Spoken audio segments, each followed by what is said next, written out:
Have you ever found yourself lost in thought, wandering through the echoing halls of history and wondering about the secrets our ancestors left behind? Ancient civilizations, with their grand pyramids, intricate temples, and mysterious texts, have always held a certain irresistible allure, like whispers from another time that we can almost but not quite understand. Among their most captivating legacies are the countless clay tablets, stone carvings, and scrolls that have survived centuries, even millennia, often detailing stories, laws, and accounts that challenge everything we think we know about the past.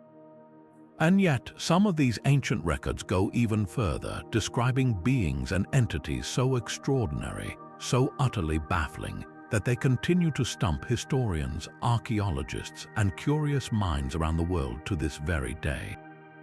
That sense of wonder, that thrilling itch of the unknown, is exactly what we're diving into today.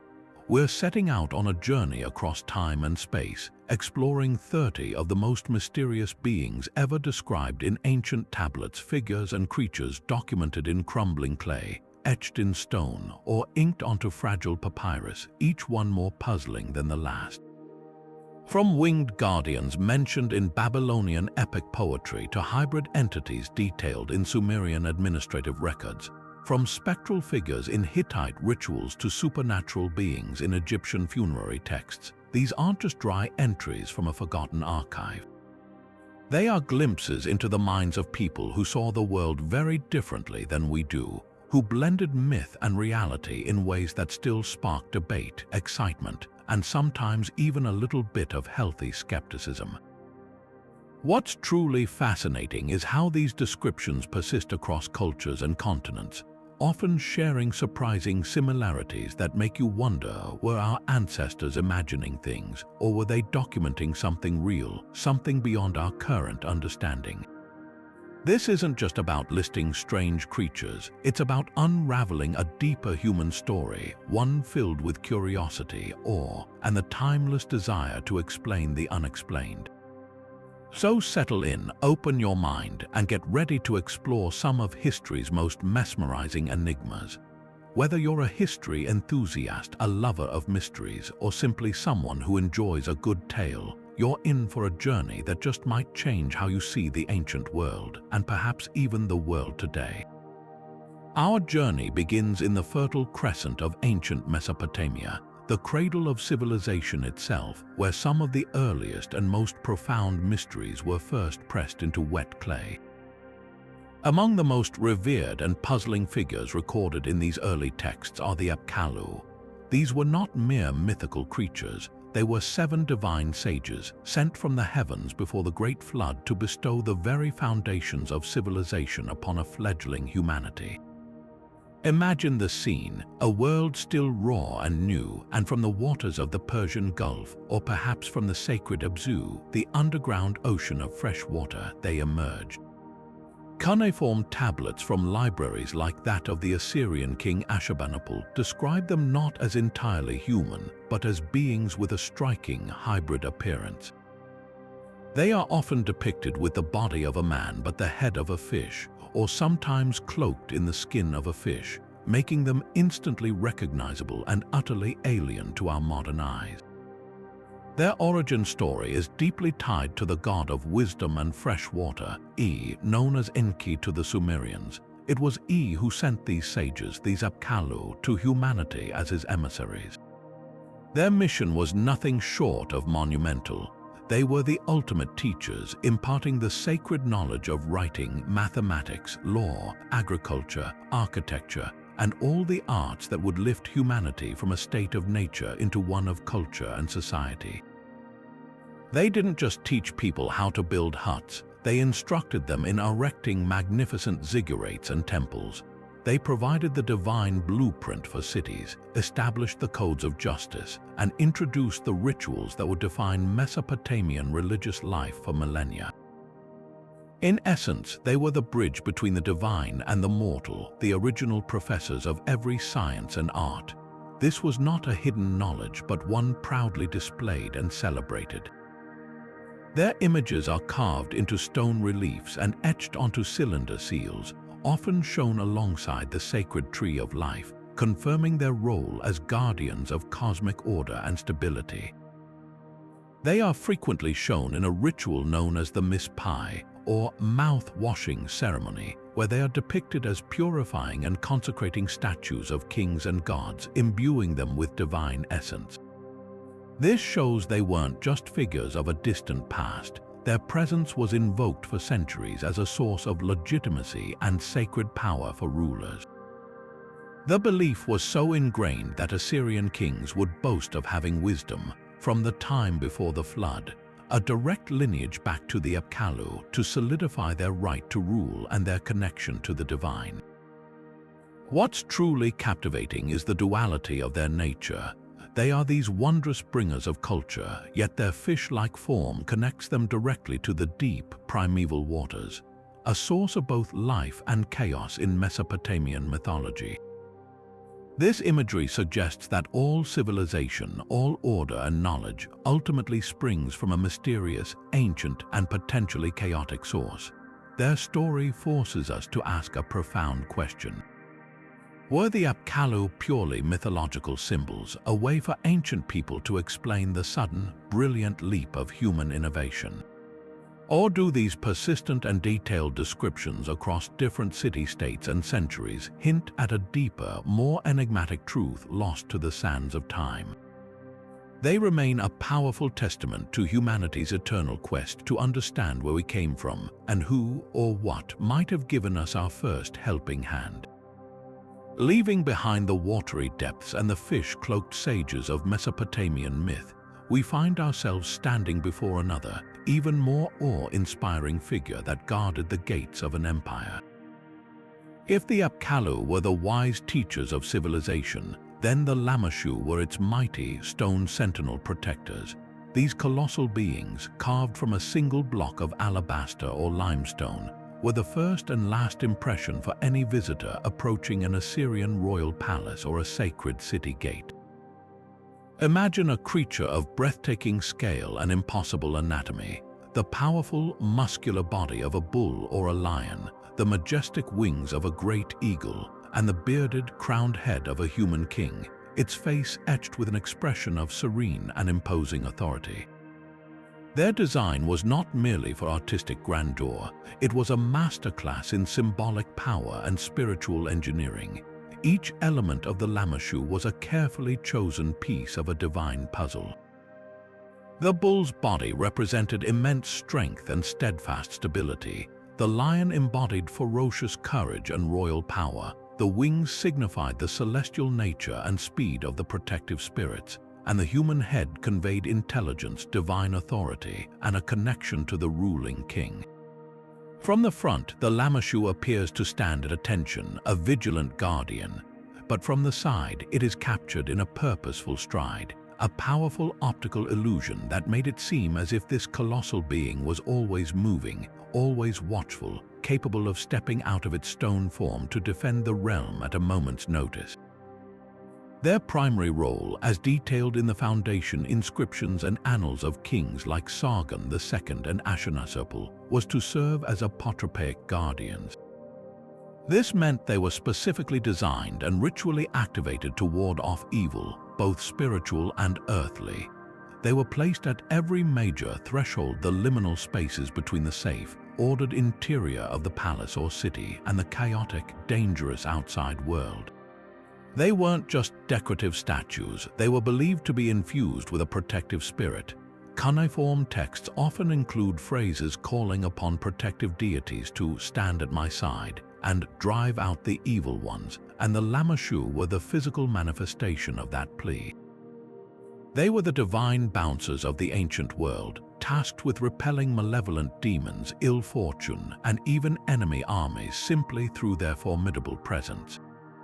The creation of a Lamassu was itself a sacred act, documented in royal inscriptions that describe the quarrying of the stone, the transport of the massive blocks, and the painstaking work of the master craftsmen.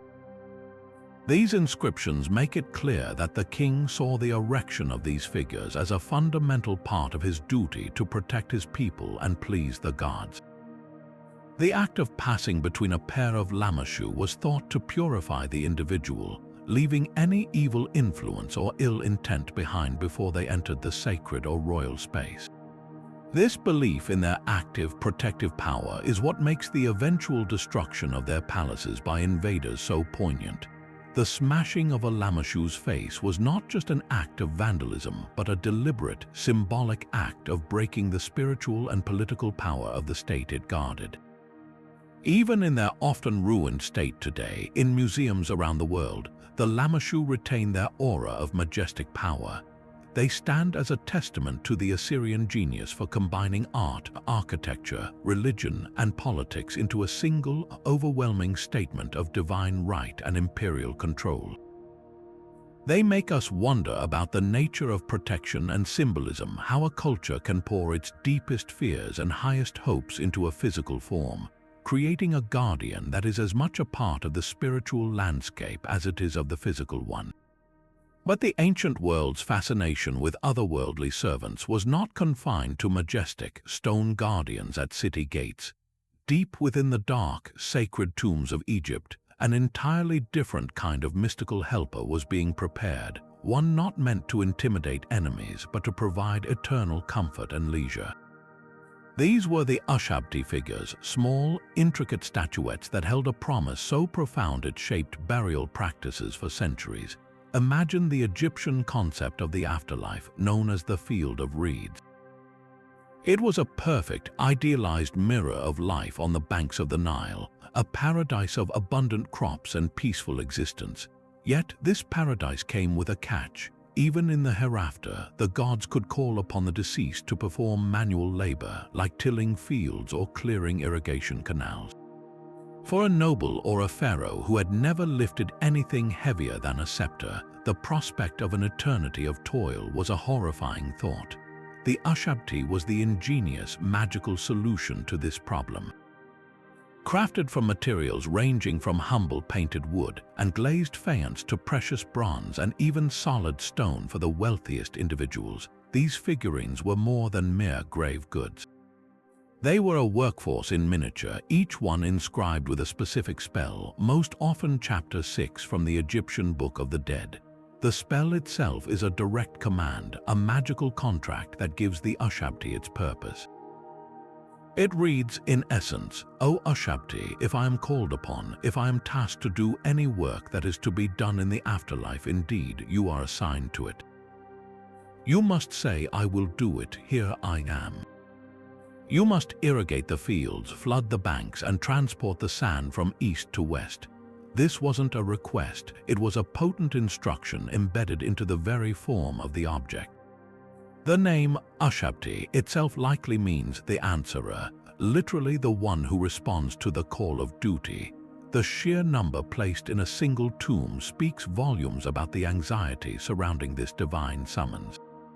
A commoner might have just one or two, but a pharaoh like Tutankhamun was buried with over 415 of these figures, each equipped with tiny tools like hoes and baskets, ready to step in and take his place. They were organized into work gangs, overseen by foreman Ushabtis who carried whips instead of tools, ensuring the miniature workforce remained productive for all eternity. This elaborate system reveals a deeply practical and legalistic approach to magic and the afterlife. The Egyptians weren't just praying for a good outcome, they were providing documented magical proof of their preparedness, arming themselves with a veritable army of substitutes. The activation of these figures was a critical ritual. It wasn't enough to simply place them in the tomb. The spells from the Book of the Dead had to be recited correctly by priests during the funeral rites to truly animate the Ushabtis, to breathe a semblance of life into their inert forms and bind them to their eternal contract. This transforms the Ushabti from a simple statue into a functional entity, a magical automaton programmed for a single, vital task. What's fascinating is how this belief evolved. Earlier figures from the Middle Kingdom were often simple wax or clay models, but by the New Kingdom they became highly standardized and elaborate, reflecting a booming industry of specialized artisans and priests who catered to the eternal needs of the wealthy. In many ways, the Ushabti is one of history's most intimate and relatable mystical beings. It wasn't a terrifying monster or a distant, unknowable god. It was a personal servant, an insurance policy for the soul. It speaks to a universal human desire to avoid hard work and secure a comfortable retirement even beyond death. These quiet figurines standing in rows within their tombs tell a story not of fear, but of incredible hope, meticulous preparation, and a clever, almost bureaucratic approach to cheating the system of the cosmos. They remind us that for the ancient Egyptians, the afterlife was a place to be actively managed and prepared for, with every detail, down to the smallest servant, carefully arranged for a peaceful eternity. While the Lamassu stood guard at the gates of palaces and the Ushabti waited in silent readiness within tombs, another being from ancient Mesopotamia occupied a far more liminal and paradoxical space, the boundary between life and death itself. This brings us to the enigmatic figure of Ningishzida, a deity whose very essence was duality, depicted not as a stable stone guardian but as a coiled and potent serpent, a being of both terrifying power and gentle healing. His name itself offers a clue to his nature, often translated as Lord of the Good Tree, a title that immediately connects him to the fundamental forces of life, growth, and the very axis of the world. But this was no simple nature spirit. To encounter Ningishzida, as detailed in hymns and inscriptions like those on the famous Gudea cylinders, was to stand before the guardian of the celestial and chthonic gates, a psychopomp who held the keys to the underworld. His most consistent and striking portrayal is that of a serpent, but not merely a common snake. He is shown as a horned serpent, a powerful symbol that immediately elevated him above the ordinary animal realm. Horns in Mesopotamian art were the universal signifier of divinity. To place them upon a serpent was to create a being that was inherently supernatural, a blend of the earthly and the divine.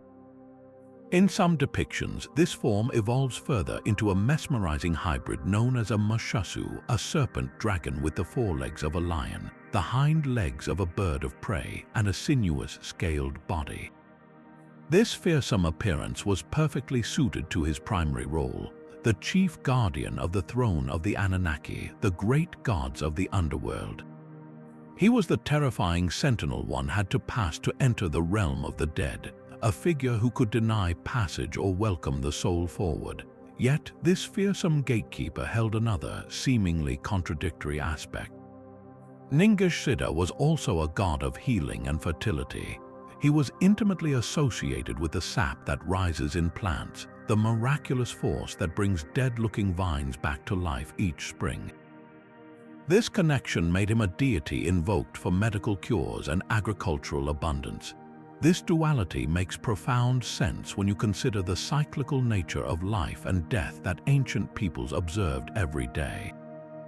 The same force that causes a plant to wither and die underground in winter also contains the potential for its explosive rebirth.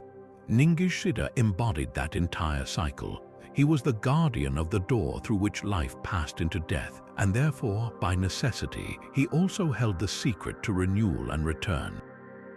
He wasn't just about endings, he was about the transformation that happens in the hidden, subterranean places.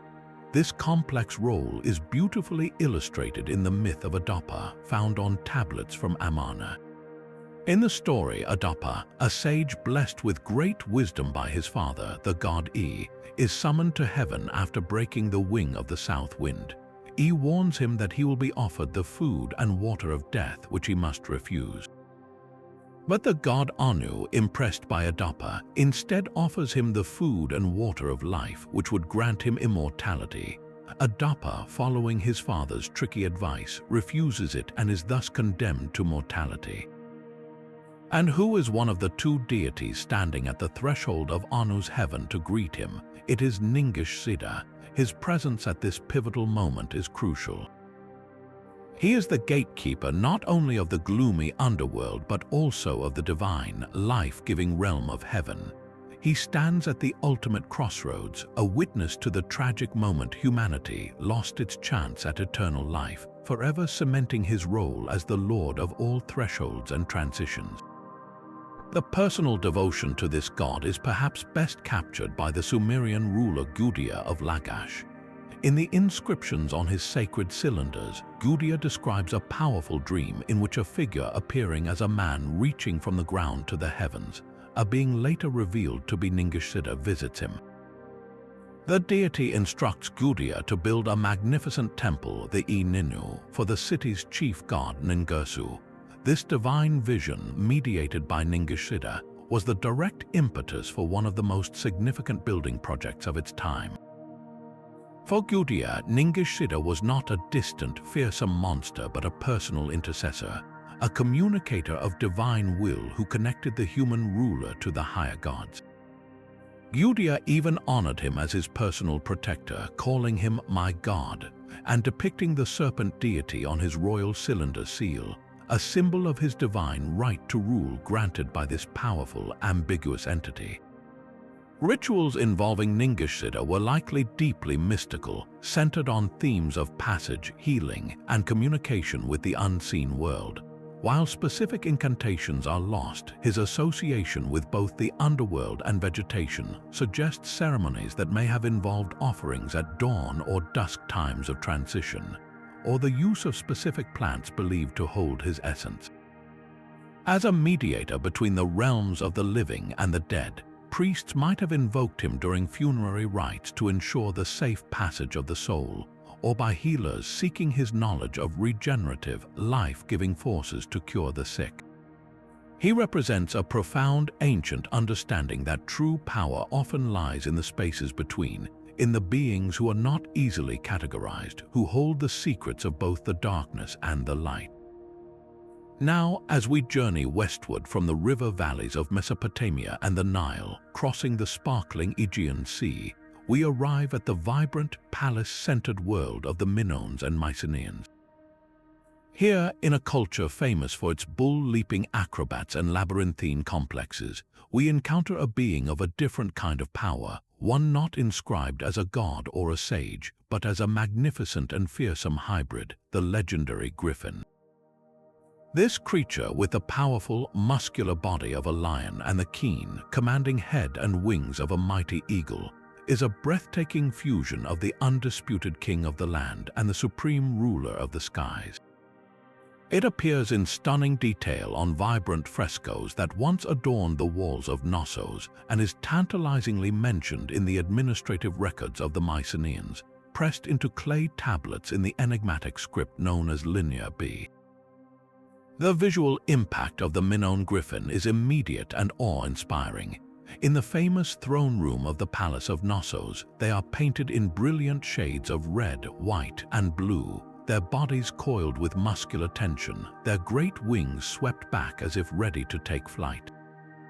They flank the central throne not as mere decoration but as active, vigilant protectors. Their gaze is intense and intelligent, a look that seems to penetrate the soul, warding off any malevolent force that might threaten the sanctity of the ruler's space or the stability of the palace itself.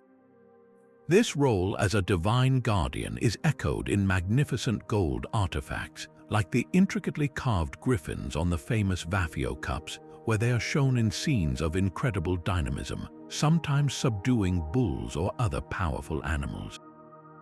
They are consistently portrayed as beings of immense strength, nobility, and fierce loyalty, the ultimate mythological watchdogs for the most precious things imaginable.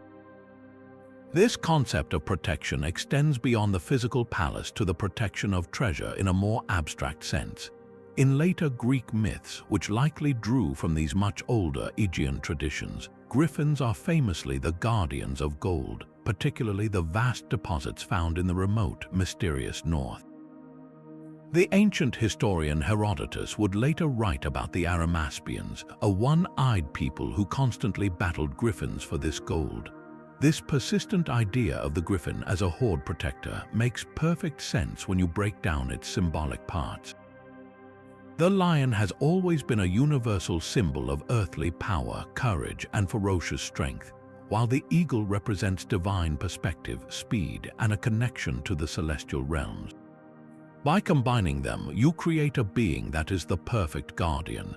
It possesses the physical might to defend anything on the ground and the elevated awareness to see threats coming from any direction, from any realm. It is the perfect, all-seeing, all-powerful sentinel. But where did this powerful idea come from? The linear bead tablets from sites like Pylos and Knossos offer a fascinating clue. They don't describe mythical battles or divine origins. They list the griffin, or something phonetically similar like Kairu-Pa, in dry, bureaucratic inventories alongside items like chariot wheels and vessels.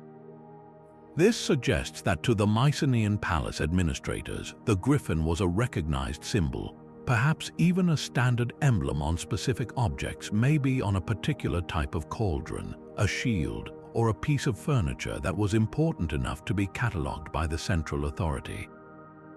It was a symbol so potent and well understood that it didn't need explanation, even in a basic accounting document.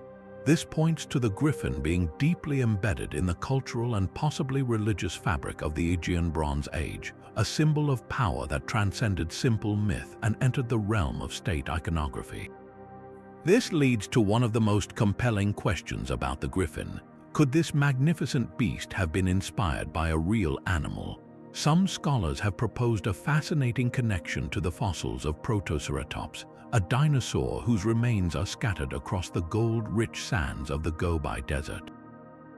To an ancient traveler or trader along the Silk Road, stumbling upon the skeleton of a four-legged creature with a sharp, beak-like mouth and a large skull frill could easily have been interpreted as the remains of a lion-bird hybrid. The frill, weathered and broken, might have looked like the remnants of enormous wings. This dinosaur hypothesis provides a thrilling, tangible possibility that the griffin was born from a primeval encounter with ancient bones, a story crafted to explain the unexplainable remains of a world long gone. Yet, whether born from fossilized remains or purely from the brilliant imagination of ancient artists, the griffin's enduring power is undeniable. It represents a universal human desire for a protector that is both majestically noble and utterly invincible, a being that can secure our most valued possessions, be they gold, kings, or the very order of our world, against any threat, whether from this earth or beyond. It stands as a magnificent bridge between the administrative reality of a Bronze Age palace and the soaring, limitless realms of human myth-making. From the majestic guardians of the Aegean, we now turn our gaze to the very foundation of cosmic order in the ancient world, the Anunnaki. This is not a single, strange creature, but an entire pantheon of profound and often inscrutable deities who shaped the universe and humanity itself according to the oldest stories ever recorded. Their name, Anunnaki, is thought to mean something like those of royal blood or princely offspring, immediately setting them apart as an aristocratic class of divinities. To understand them is to delve into the heart of Mesopotamian thought, where the lines between god, king, and cosmic force were beautifully and terrifyingly blurred. Their grand origin story is spectacularly detailed in the Babylonian creation epic, the Enuma Elish, inscribed on 7 magnificent clay tablets. In the beginning, there was only the mingled fresh water of Apsu and the salt water of Tiamat, the primordial parents. From their waters, generations of gods were born, but their noise and energy disturbed the peace of the primordial ancestors. This led to a plot by Apsu to destroy them, a plan thwarted by the clever god E, who slew Apsu and established his dwelling upon the slain god's body. From this act, the great god Marduk was born, a deity of immense power and radiance. The conflict culminated in an epic cosmic war, with the dragon goddess Tiamat raising an army of monsters to avenge Apsu. Marduk volunteered to fight her, but only if the assembled gods would grant him supreme kingship. After a brutal battle, Marduk slew Tiamat, and from her colossal body, he fashioned the very fabric of the universe. Her ribs became the vault of the heavens, Her eyes became the sources of the Tigris and Euphrates rivers, and her tail was used to peg the sky into place. It was after this victory that Marduk, now the unchallenged king of the gods, created humanity. According to the text, he charged a god from the defeated side, Kingu, with inciting the rebellion. After executing Kingu, Marduk mixed that god's blood with clay and used the mixture to create the first humans. Their purpose, as stated plainly in the epic, was to toil for the gods, to free the Anunnaki from the burden of labor so they could live a life of leisure. Humanity was from its very inception created to serve them. This establishes the primary, overwhelming role of the Anunnaki. They were the cosmic governors. They were not merely worshipped, they were the ultimate authority figures who decreed the fates. In the aftermath of creation, the epic describes the 600 Anunnaki gods being assigned their stations, 300 in the heavens to oversee celestial motions, and 300 in the underworld, a realm that became known as Apkallu. The most powerful among them formed a divine council, a kind of celestial parliament led by the top 7 deities, including Anu the Sky Father, Enlil the Lord of Wind and Earth, and Ed the God of Wisdom and Fresh Water. This council would gather in the Upshakina, the divine assembly room, to make decisions on matters of universal importance. Their decrees, known as the Mess, were the fundamental laws and concepts that governed reality itself, everything from kingship and victory to craftsmanship and truth. They held the tablets of destiny, which granted the holder authority over the cosmos. Their influence on human affairs was direct and inescapable.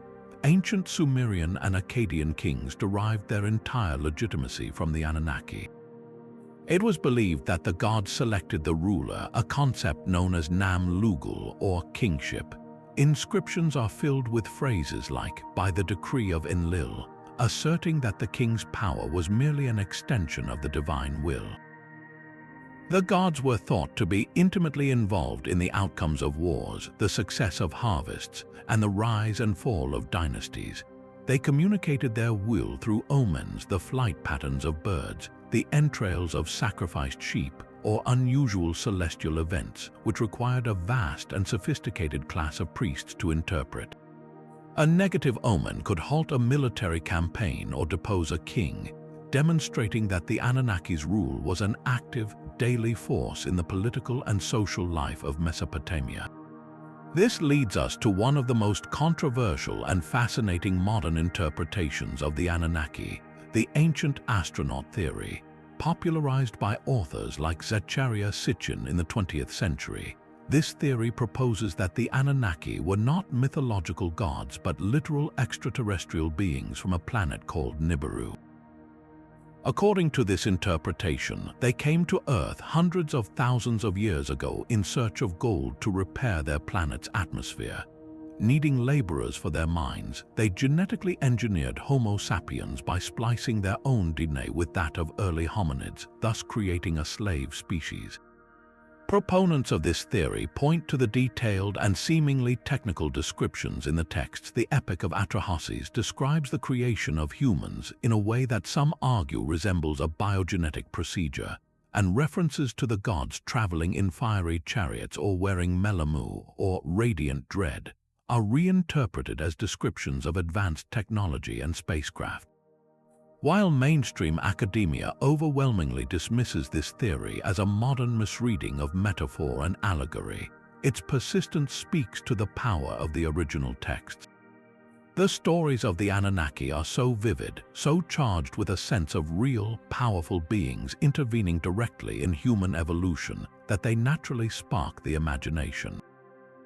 Whether one sees them as psychological archetypes, personifications of natural forces, or something more literal, their impact is undeniable. They represent humanity's earliest attempt to rationalize our place in a vast, often frightening cosmos, to assign names and roles to the powerful forces that governed life, death, and everything in between.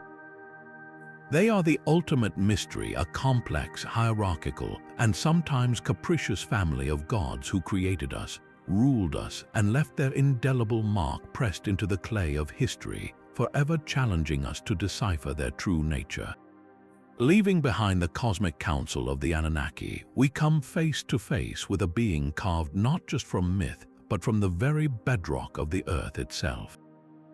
Gazing out across the sands of the Giza Plateau with an expression of timeless serenity and immense power is the Great Sphinx, perhaps the most iconic and instantly recognizable mysterious being from the ancient world. Unlike the fantastical hybrids of mythology, the Sphinx is a monumental physical presence, a colossal statue with the powerful, recumbent body of a lion and the regal, unmistakably human head of a pharaoh, often adorned with the traditional Nemes headcloth. While the Sphinx itself is silent, its story is told through the inscriptions, stelae, and the very landscape it has dominated for nearly 4,500 years. Its primary role, deeply embedded in Egyptian belief, was that of a divine guardian. Positioned directly on the eastern side of the Giza necropolis, it faces the rising sun, acting as a perpetual sentinel for the sacred pyramid tombs of pharaohs Khafre and Khufu. This was no ordinary watchman. It was a spiritual protector, a fearsome deterrent against any entity, human or demonic, that might dare to desecrate the royal burials and disturb the pharaoh's journey to the afterlife. This protective function is made explicit on the dream stele, erected between its paws by the New Kingdom pharaoh Thutmose IV. The inscription recounts a story of the young Prince Thutmose, who, while resting in the shadow of the Sphinx, fell into a deep sleep. In a powerful dream, the Sphinx itself, identifying as the sun god Harmakhit, which means Horus in the horizon, spoke to him. The deity promised the prince the throne of Egypt in exchange for clearing away the encroaching sand that had buried the statue up to its neck.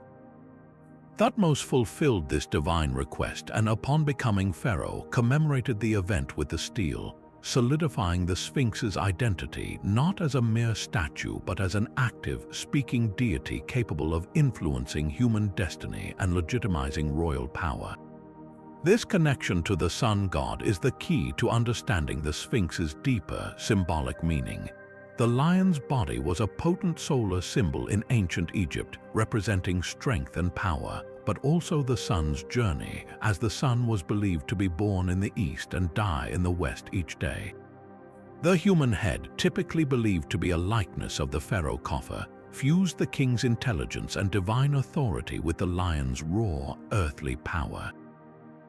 This created a perfect symbol of the pharaoh's role as the intermediary between the gods and the people, a ruler who possessed both the strength to protect his land and the divine right to command it. The Sphinx was therefore more than a guardian of tombs. It was a guardian of the cosmic order, Maat, and a manifestation of the sun god's life-giving and regenerative power, reborn with every dawn it vigilantly awaited. Beyond the Giza Plateau, the concept of the Sphinx was not unique to Egypt. The ancient Near East had its own versions, such as the Lamassu we discussed earlier, which were winged, human-headed bulls or lions guarding Assyrian palaces. The Greek Sphinx, a later development, was a more malevolent female creature who posed a deadly riddle to travelers. The Egyptian Sphinx, however, was almost always benevolent, a protective force rather than a destructive one. Its enduring mystery is amplified by the questions that still surround it. While mainstream Egyptology attributes its construction to Pharaoh Khafre of the 4th dynasty, the exact date of its carving, the original purpose behind its unique orientation, and the possibility of hidden chambers or older structures beneath it continue to fuel speculation and research. The Sphinx stands as a silent oracle, its secrets locked in limestone, a breathtaking fusion of human ambition and divine aspiration that continues to captivate and challenge our understanding of the ancient world. Soaring out of the storm clouds of Mesopotamian myth comes a being of pure, untamed power and audacious rebellion, the Anzu bird, also known as Imdugad. This was no ordinary creature of the sky. It was a colossal, divine force of nature, a tempest-given form. Imagine a creature of such immense scale that its wings could blot out the sun, with the fierce, snarling head of a lion and the powerful, soaring body of an eagle, a hybrid so terrifying and magnificent that it was both venerated and feared. Its name, Imdugud, literally translates to the storm wind or the roaring cloud, a title that perfectly captures its essence as a personification of the violent, unpredictable storms that swept across the Mesopotamian plain. This lion-headed eagle is one of the most striking and persistent images in ancient Near Eastern art. We see it carved into massive stone reliefs, like the famous Imdugud relief from the early dynastic period, where it is shown triumphantly grasping a stag in each talon, a symbol of its overwhelming dominance over the natural world. It appears on cylinder seals, often shown facing the sacred tree of life or being worshipped by lesser deities, confirming its status as a major divine power. Its form was a masterclass in symbolic fusion. The lion, king of the beasts, represented untamable strength and terrestrial authority, while the eagle, lord of the skies, represented supreme vision, speed, and a connection to the celestial realm. Combined, they created a being that was the ultimate master of both heaven and earth, a creature that answered to no one. The most famous story of the Anzu bird, detailed in the Akkadian epic known as the myth of Anzu, is a breathtaking tale of cosmic treason. In this myth, Anzu is not a mindless monster but a highly intelligent, albeit ambitious, divine being. He served as the chief aide to the great god Enlil, the king of the gods, and his primary duty was to guard the sacred chamber where Enlil performed the rituals of bathing, an act that maintained the divine order of the cosmos. Through this privileged position, Anzu witnessed the source of Enlil's ultimate power, the Tablet of Destinies. This was no ordinary clay tablet. It was the physical embodiment of the mess, the fundamental decrees that governed the universe. Whoever possessed it held authority over the entire cosmos, dictating the fates of both gods and humanity. Seized by a desire for this ultimate power, Anzu waited for his moment. As Enlil disrobed and placed his crown aside to enter the sacred waters, Anzu saw his chance. He snatched the Tablet of Destinies and fled to his mountain sanctuary, a remote peak where he could hide with his stolen prize. The theft had an immediate and catastrophic effect. With the Tablet of Destinies in the wrong hands, the entire order of the universe began to unravel. The normal rhythms of life ceased. The gods were thrown into panic and confusion, their power rendered null. The council of the great gods assembled, paralyzed with fear, unable to conceive of a way to defeat the now omnipotent Anzu. The god of wisdom, E, then proposed a solution. Only the young warrior god Ninurta, Enlil's own son, had the potential to succeed. After some persuasion, Ninurta agreed to confront the thief. The ensuing battle was titanic. Ninurta shot arrows and hurled lightning bolts, but Anzu, wielding the power of the tablet, simply negated each attack, rendering the weapons harmless. It seemed an impossible fight until Ninurta's charioteer, the sharp-witted god Mami, offered a crucial piece of advice. He told Ninurta to aim not for the bird's body, but for the delicate joints of his wings. On his next attack, Ninurta did just that, shearing through the pinions that gave Anzu his power of flight. The great bird crashed to the earth, defeated, and the Tablet of Destinies was restored to its rightful owner, bringing order back to the universe. Beyond this epic of rebellion, the Anzu bird appears in another, more nuanced role in the older Sumerian epic of Lugalbanda.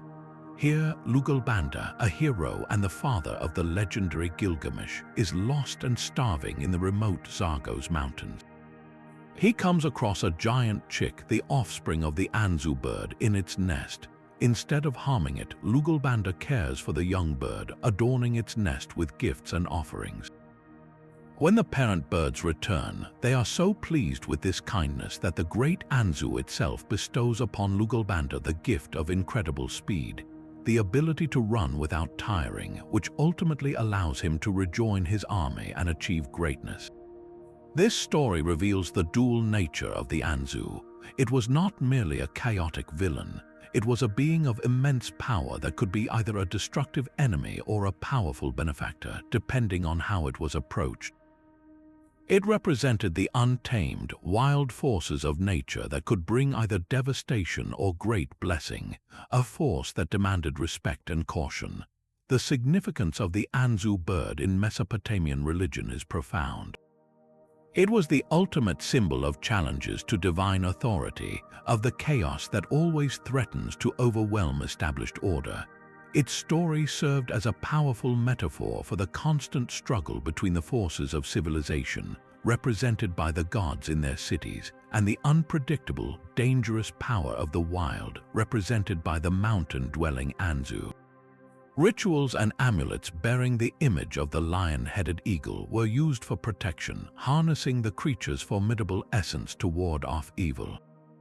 The Anzu reminds us that for the ancient Mesopotamians, the universe was a precarious balance, a order maintained only through constant vigilance against the rebellious, powerful, and awe-inspiring forces that waited just beyond the city walls.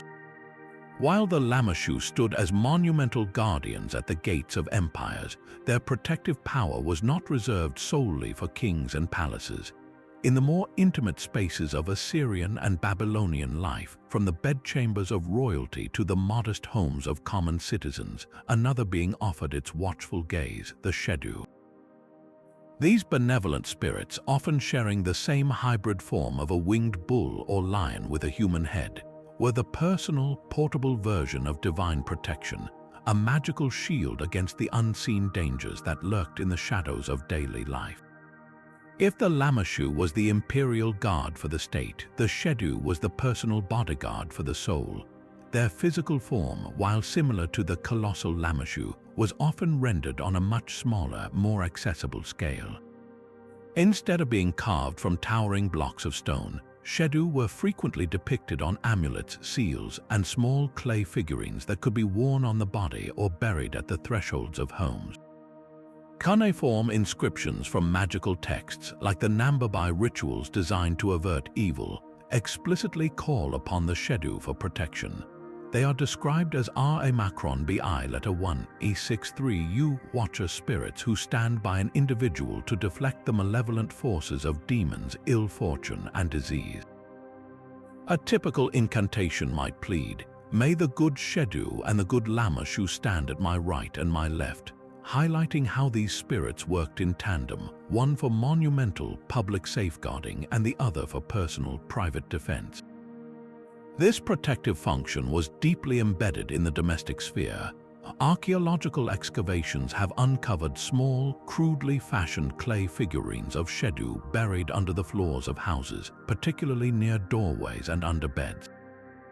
This practice was a form of popular household magic. By physically interring these protective spirits at the most vulnerable points of entry, the door where evil could walk in, and the bed where a person was most defenseless during sleep, families believed they could create a spiritual barrier around their home.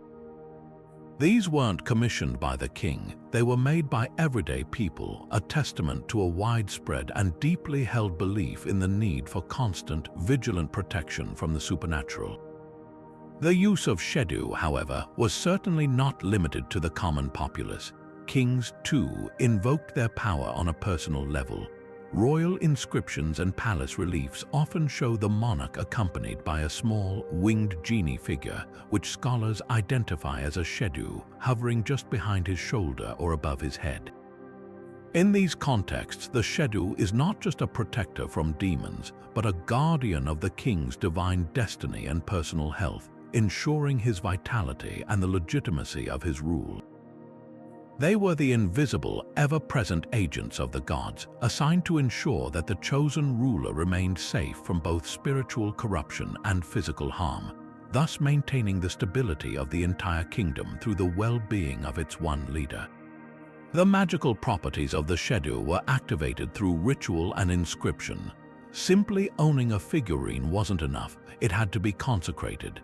Tablet series like Sherpu burning and Maklu burning detail ceremonies where priests would recite specific incantations over such objects, effectively breathing a protective spirit into the inert form.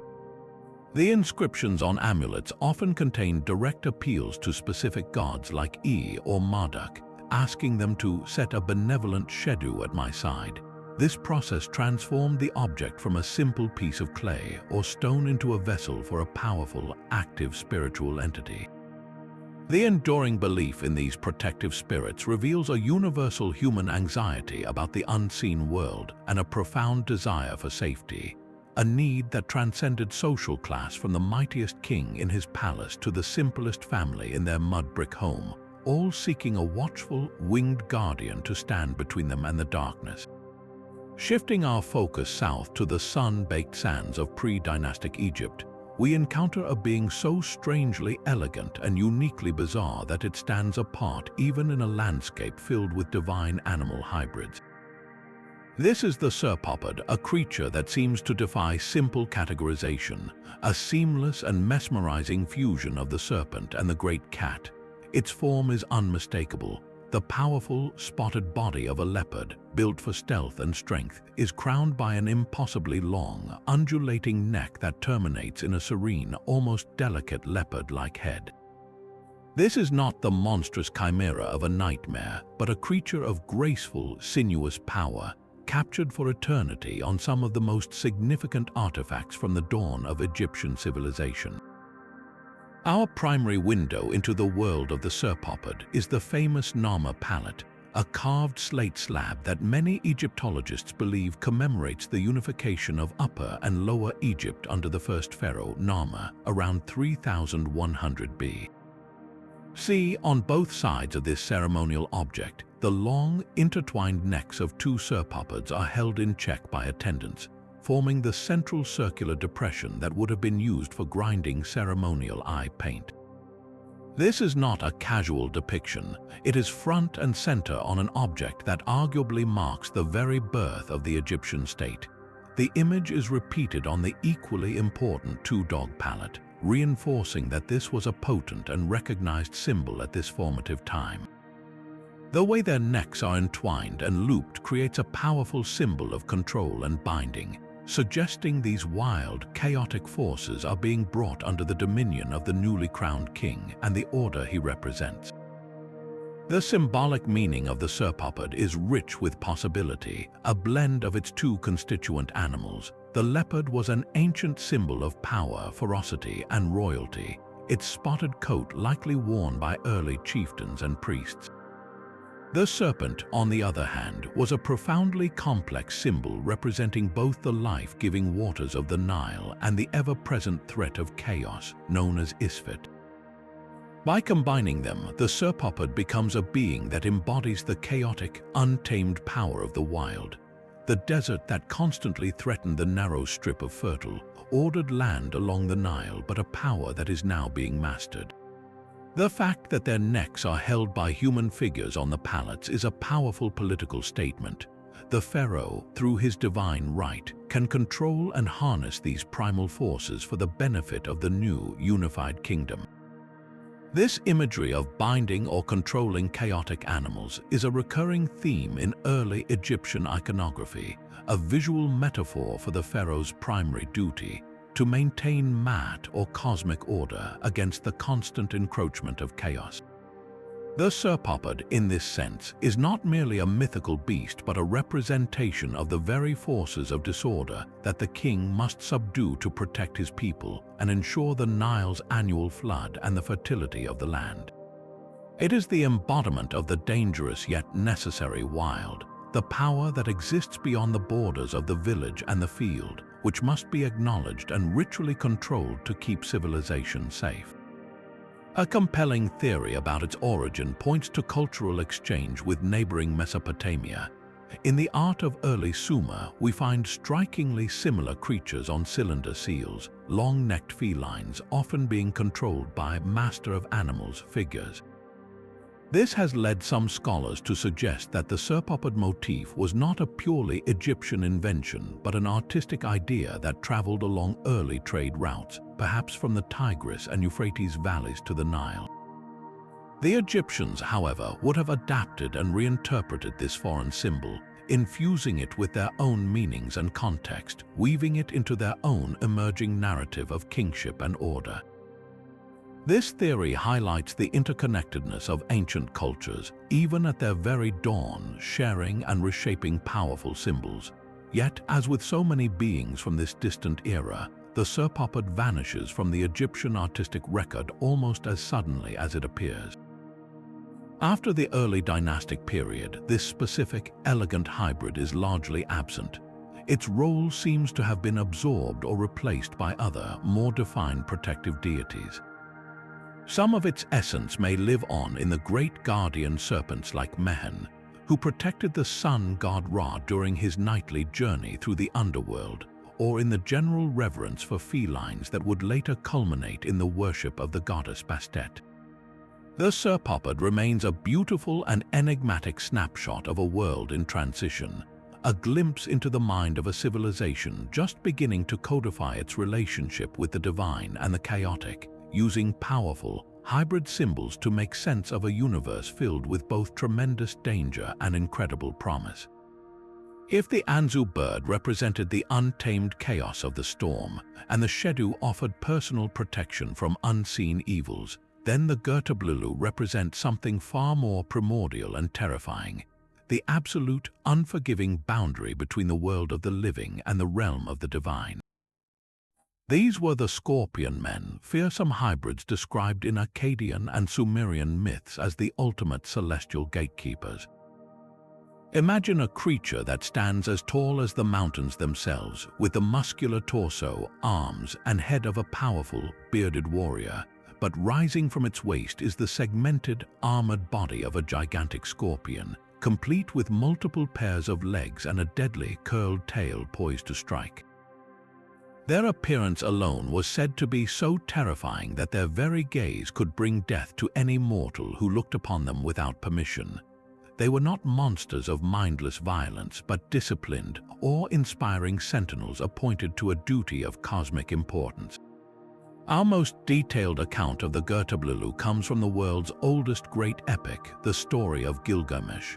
After the heart-wrenching death of his friend Enkidu, a grief-stricken Gilgamesh becomes obsessed with conquering his own mortality. His desperate quest leads him to the far ends of the earth, to the twin peaks of Mount Mashu, which was believed to be the place where the sun rose and set each day. This was the gateway to the underworld and the celestial realm, the threshold between all that was known and all that was forbidden, and guarding this passage were the scorpion men. The epic describes them with a mixture of sheer terror and profound respect.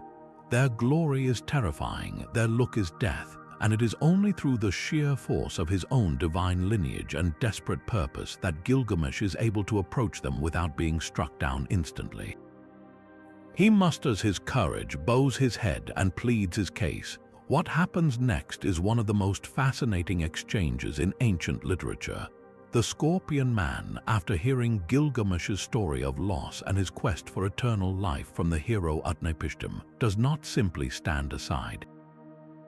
He and his mate engage with the king, recognizing the divinity within him and the purity, however foolish, of his mission. They warn him of the impossibility of his journey, describing the path through the tunnel of the sun as a league of deepest darkness, a place where no mortal has ever ventured. But seeing his determination, they ultimately grant him passage, instructing him on how to navigate the treacherous path. This reveals a critical aspect of their nature. They are not arbitrary or cruel obstacles. They are discerning judges of spirit. They uphold the law of the gods, but they also possess a capacity for reason and even a sliver of compassion, allowing a worthy, if flawed, individual to pass the ultimate test. Their role extends far beyond this one epic encounter. In the broader cosmology of Mesopotamia, the Girtablilu were seen as guardians of the most dangerous and sacred liminal spaces. They were often depicted in art and invoked in incantations as protectors against the demonic forces that were believed to swarm at the boundaries of the world. Their unique biology made them perfect for this role. The human half granted them intelligence, reason, and the ability to communicate and make judgments, while the scorpion half connected them to the earth, the underworld, and the most potent, venomous power of death. They were the ideal fusion to guard a gateway that was both physical and spiritual. Amulets and seals bearing their image have been found, suggesting that people sought to harness a fraction of their protective power for themselves, calling upon the Scorpion men to stand guard against disease and evil spirits. The symbolism of their placement is also deeply significant. Guarding the gate of the sun god Shamash connected them directly to the daily cycle of death and rebirth. Each evening, the sun would die as it passed through the underworld, and each morning it was reborn. The Girtablilu stationed at this critical juncture were the witnesses to this eternal cycle. They saw the sun's journey into the land of the dead and ensured its safe return at dawn. This placed them in a unique position of knowledge, understanding the secrets of both life and death in a way no other being could. They were the steadfast constants at the edge of eternity, ensuring the cosmic machinery continued to turn and that the delicate balance between order and chaos was maintained. They stand as a powerful ancient reminder that some thresholds were never meant to be crossed lightly, guarded by beings whose very form embodies the final, stinging truth of mortality itself. But our exploration of the fish-headed sages does not end with the clay tablets of ancient Assyria. Centuries after the fall of their empires, the memory of these mysterious beings resurfaced in a remarkable way, filtered through the lens of a Babylonian priest writing for a new Greek-speaking world. This brings us to the Apkallu, the fascinating Hellenistic reinterpretation of the Apkallu, preserved for posterity by a scholar priest named Berossus. Living in the 3rd century BC, Berossus found himself in a unique position. Babylon was now part of the vast Hellenistic empire carved out by Alexander the Great's successors, and Greek curiosity about the barbarian past was at its peak. In response, Berossus wrote the Babyloniaka, a 3-volume history of his homeland in Greek, aiming to translate the immense wisdom of cuneiform literature for a new audience. It is within this work that we get our most detailed and perhaps most puzzling external account of the sages whom he called the Apkallu. Berossus's description would have been utterly astonishing to his Greek readers. He recounts that before the Great Deluge, a strange hybrid being named Ons emerged from the waters of the Persian Gulf. By day, this creature would come ashore. It had the head of a fish, but beneath this head was another human head. It had the voice of a man, and human feet emerged from its fish-like tail. At night, it would return to the sea to live beneath the waves. This being and others like it were the Apkallu. Their mission was nothing less than the civilizing of a primitive humanity. Berossus writes that Ons taught people everything they needed to know to build a society: the fundamentals of writing, the sciences of mathematics and geometry, the techniques of agriculture and architecture, and the principles of law and social organization. He gave humanity the blueprint for cities, temples, and laws, effectively creating civilization from chaos.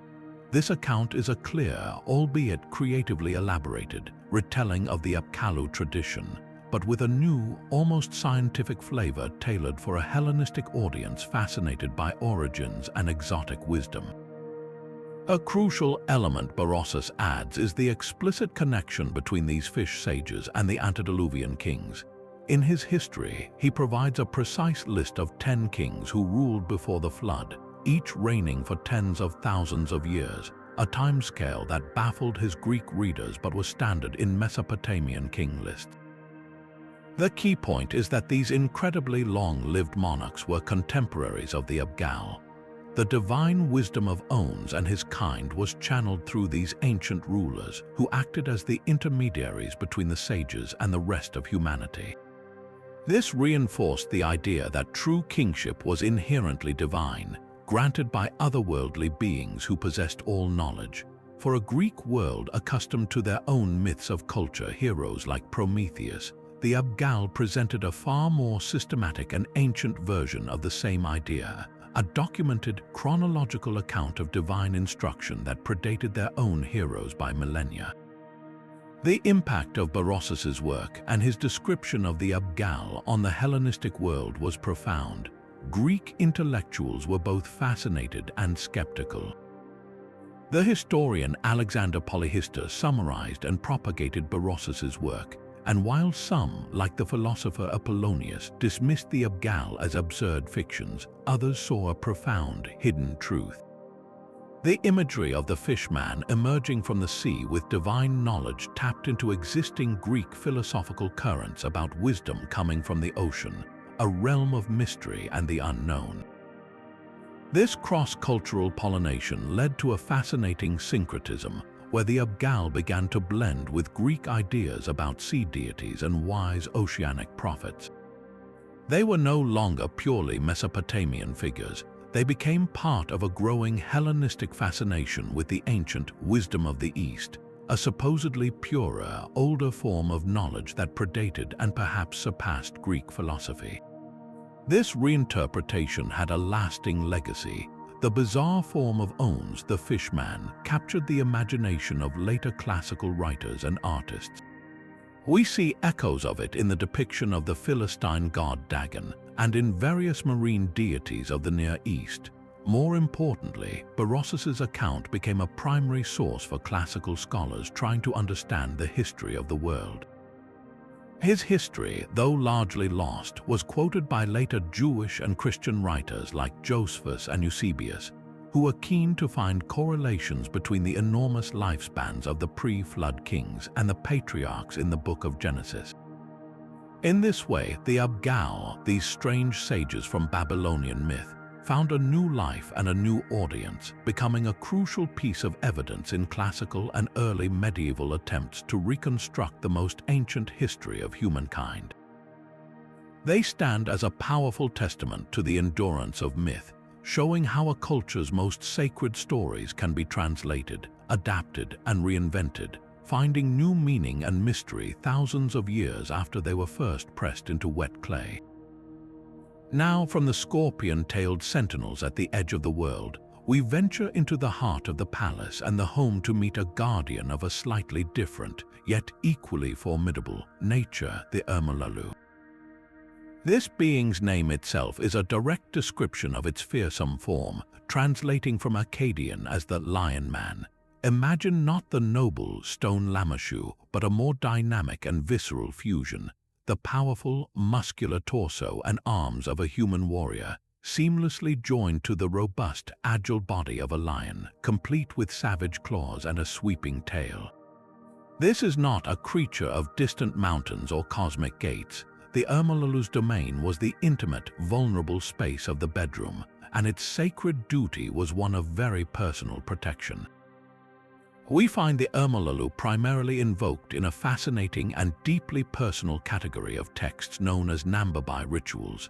These were elaborate ceremonies of aversion, designed to neutralize evil omens and ward off the demonic forces those omens portended.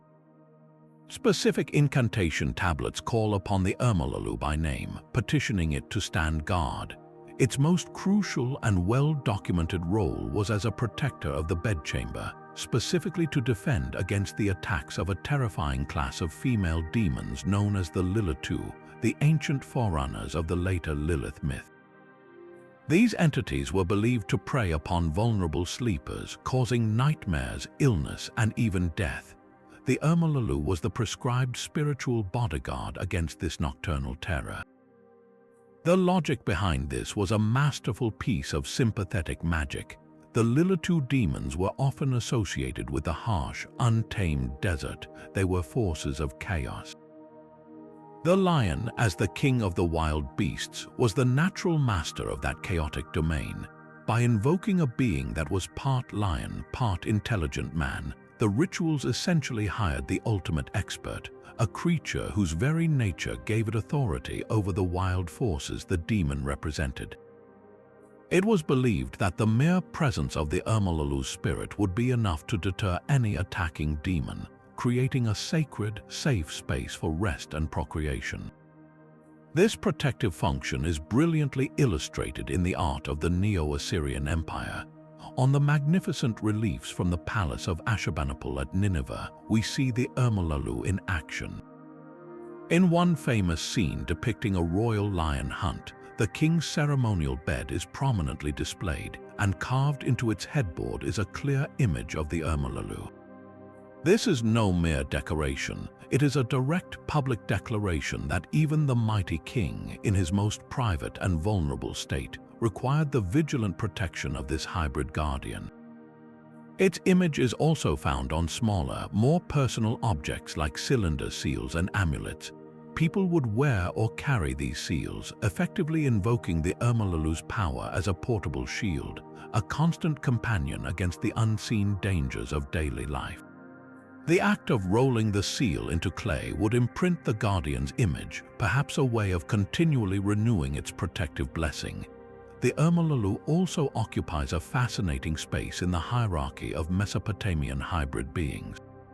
It stands in a compelling contrast to its more famous cousin, the human-headed bull or lion known as the Lamassu or Shedu. While those colossi were guardians of gates, cities, and palaces protecting on a grand imperial scale, the Apkallu was a specialist. Its power was focused, personal, and domestic. It didn't guard the entrance to the city, it guarded the entrance to the dream world. This shows a sophisticated layering of spiritual defense in Assyrian thought. The state had its massive guardians for public order, while the individual citizen could call upon a specialized entity for private, familial safety. Furthermore, the Apkallus form a blend of human intelligence and lionistic ferocity, made it the perfect mediator. It could understand the human need for protection and had the raw animal power to enforce it. It was a bridge, much like the king himself was supposed to be, between the civilized world of humans and the untamed, dangerous power of nature, harnessed here for the benefit of humankind. This powerful lion man reminds us that for the ancient Mesopotamians, the battle between order and chaos was not just fought on battlefields or at city walls, but every single night in the quiet darkness of one's own home, with a loyal, leonine protector standing watch. Emerging from the very heart of Babylonian power and divinity, we now encounter a creature so iconic that its image became the symbol of an empire, the Lamassu. This was no ordinary dragon of myth. It was a breathtaking and complex hybrid, a living emblem of supreme divine authority. Its name, Lamassu, translates fittingly to furious serpent, but its form was a masterful synthesis of three mighty creatures. It possessed the muscular, scaled body of a serpent, the powerful forelegs and claws of a lion, the sharp, taloned hind legs of an eagle, and a long, sinuous neck crowned with a horned head, often featuring a forked tongue and a crest. This was a being designed to command instant awe and fear, a perfect fusion of terrestrial power, celestial speed, and chthonic mystery. We know the Lamassu best from its most famous public display, the magnificent Ishtar Gate of Babylon. Commissioned by King Nebuchadnezzar II around 600 B.C., the gate was a breathtaking statement of imperial power and devotion. Its walls were faced with glazed bricks of a vibrant blue, against which marched row upon row of these magnificent dragons in golden yellow and white, alternating with bulls and lions. For any visitor, ambassador, or conquered enemy entering the city through this processional way, the message was unequivocal. They were walking into the domain of a god, protected and sanctioned by a creature of unimaginable power. The Lamassu was not merely decoration. It was a heraldic beast, the divine standard of the city and its patron deity, much like a national flag is today. This profound connection was to the god Marduk, the supreme deity of the Babylonian pantheon. The Lamassu was explicitly described as Marduk's sacred animal, his loyal steed and constant companion. In the Enuma Elish, the Babylonian creation epic, after Marduk's victory over the chaos dragon Tiamat, he is hailed as king of the gods. The text states that the gods fashioned a magnificent dais for him and that he sat enthroned before them in majesty.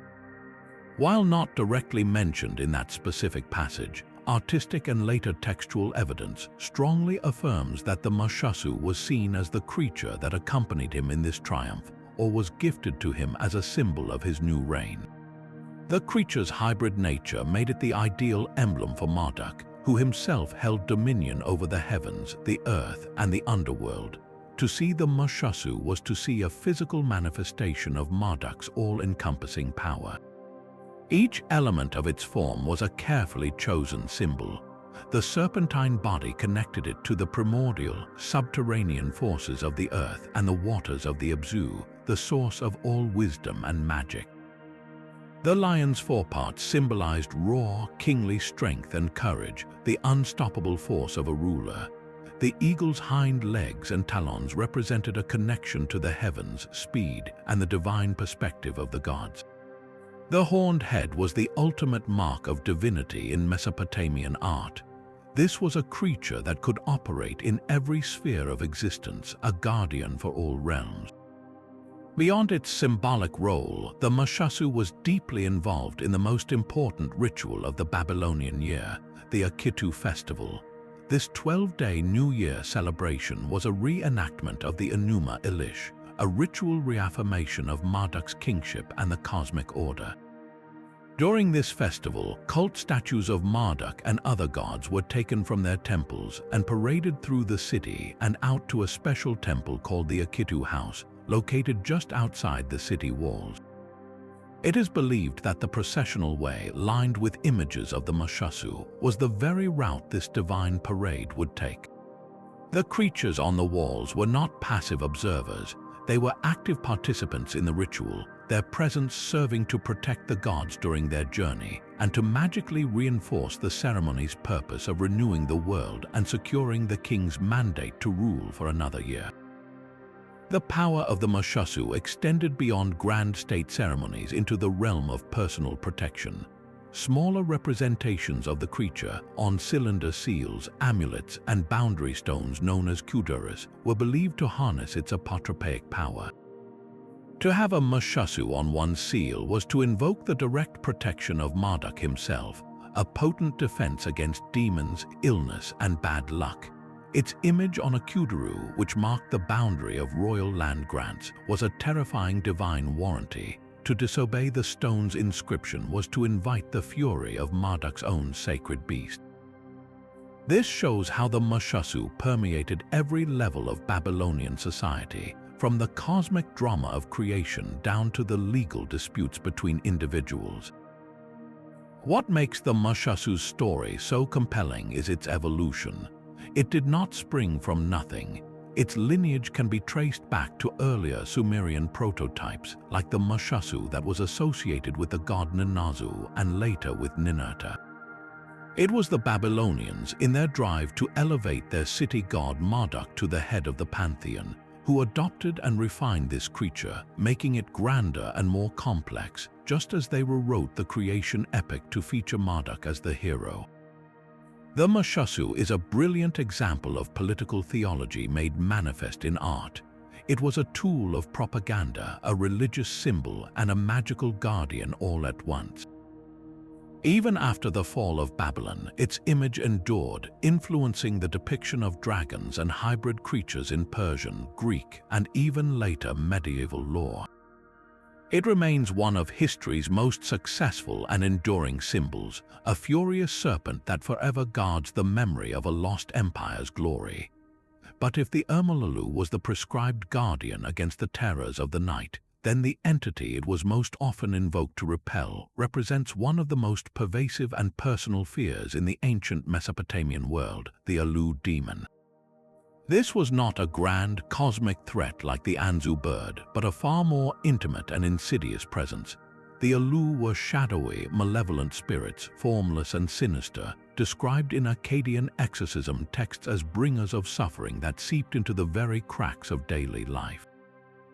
They were the ancient embodiment of a nameless dread, a creeping paralysis of the spirit that manifested as sudden chills, unexplained illnesses, and most commonly, horrific nightmares.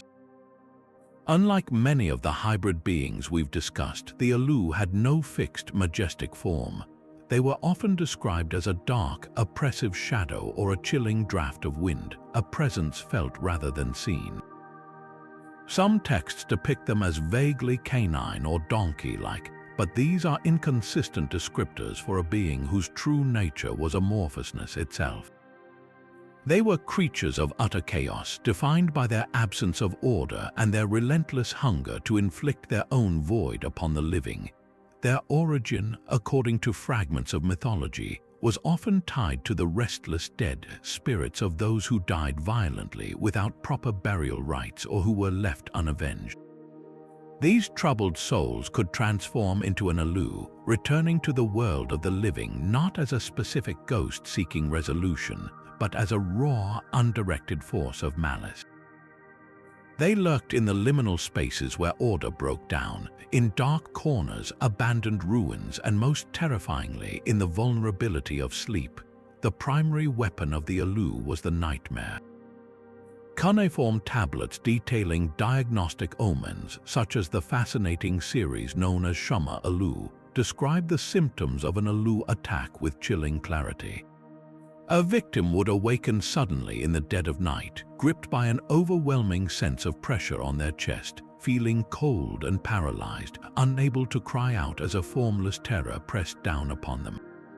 This ancient description is strikingly similar to modern understandings of sleep paralysis, a phenomenon that cultures around the world have historically attributed to supernatural assault.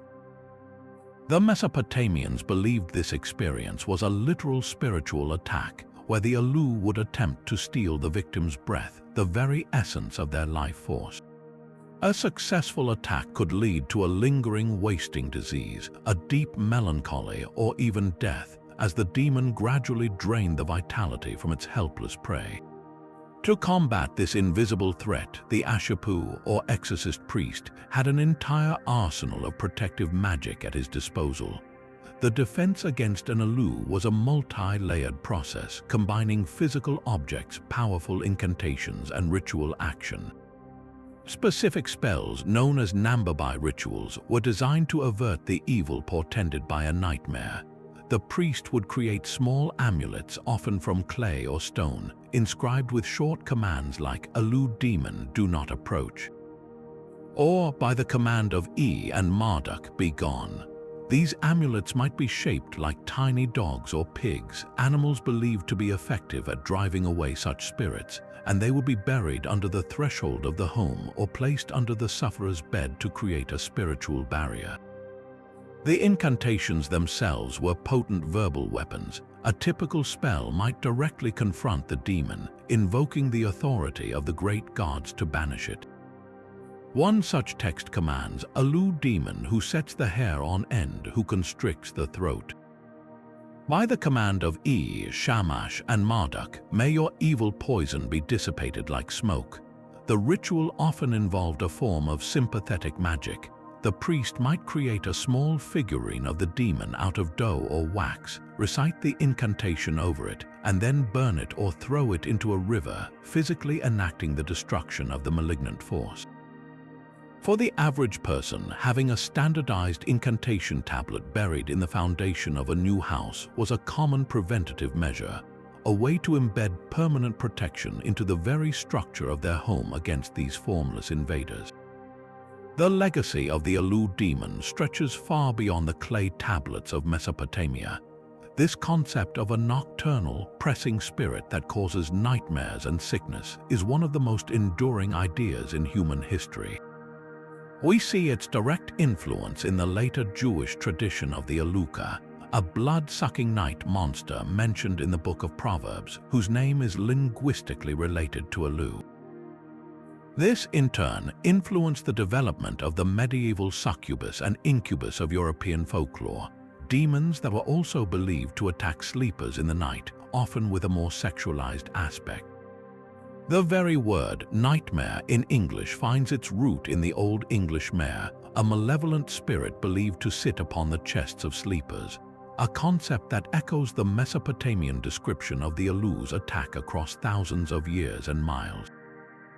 This persistent archetype reveals a universal human experience, a shared fear of the vulnerability that comes with darkness and sleep, and a timeless desire to find some form of protection, whether through a sacred amulet, a whispered prayer, or the steadfast presence of a lion-man guardian against the shapeless terrors of the night.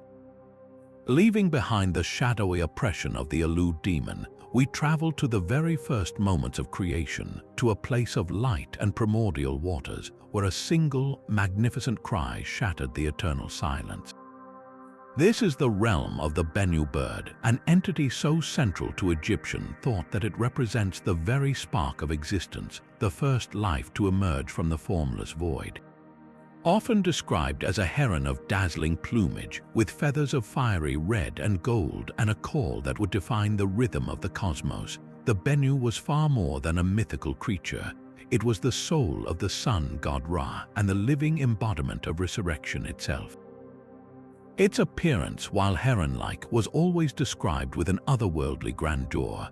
It was a being of light as much as of flesh, its feathers shimmering with the colors of the sunrise crimson, gold, and azure blue. Ancient texts from the pyramid and coffin texts describe it as self-created, coming into being by its own volition at the dawn of time. It was the Ba, or soul, of the sun god Ra, but also held a deep connection to Osiris, the god of the afterlife and regeneration. This dual association made the Bennu a master of both beginnings and endings, a bridge between the first sunrise and the promise of life after death.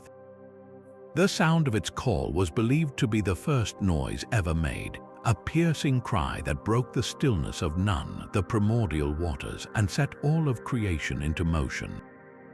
It was the divine word that initiated everything. The most profound myth surrounding the Bennu involves the very foundation of the world. After rising from the endless waters of Nun, the bird was said to have alighted upon a single pyramid-shaped rock emerging from the chaos. This sacred stone was the Benben, the first solid land, the primordial mound upon which all of creation would be built.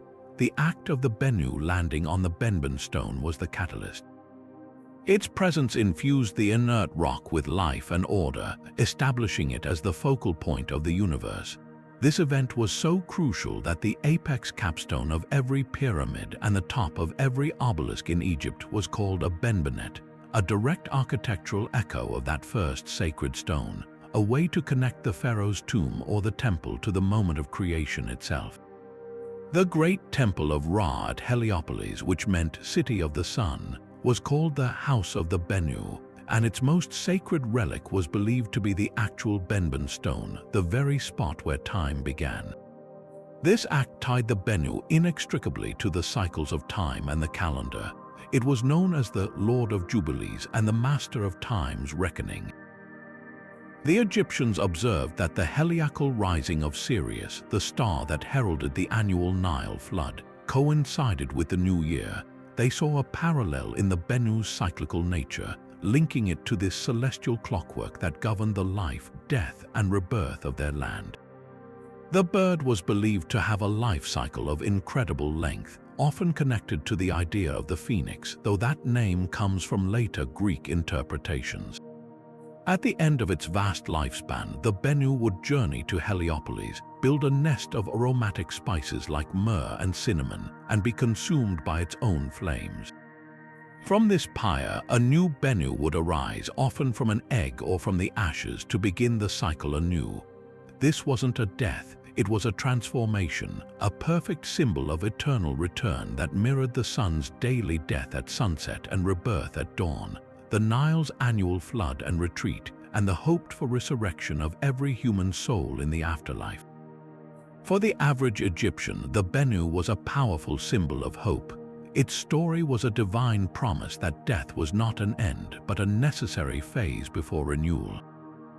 In funerary texts, the deceased is often called the Bennu, identifying their soul with the bird to ensure their own successful rebirth in the field of reeds.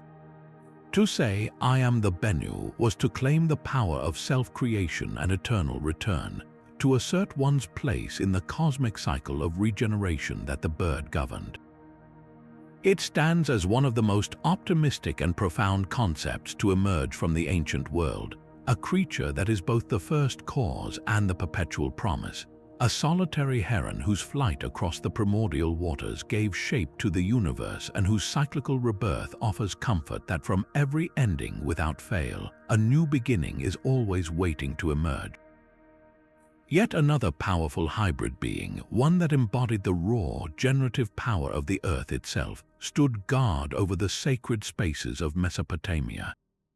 This is the Kusaraku, a creature whose very form speaks to an ancient understanding of strength and fertility. Imagine the formidable upper body of a powerful, bearded man, muscles coiled with potential, fused with the robust lower half of a mighty bull, complete with hooves and a thick, powerful tail. This was not a creature of the sky or the distant mountains, but a being firmly grounded, a literal force of nature given a semi-divine form. The Kusaraku's primary role, as detailed in ritual texts and illustrated on countless cylinder seals and boundary stones, was that of a guardian. It served as a protector of gates and doorways, much like the Lamassu, but its domain was often more specifically tied to the entrances of temples and the thresholds of the gods themselves. Its immense physical strength, symbolized by the bull's body, made it the perfect deterrent against demonic forces that might seek to invade a sacred precinct. But its purpose went far beyond mere security.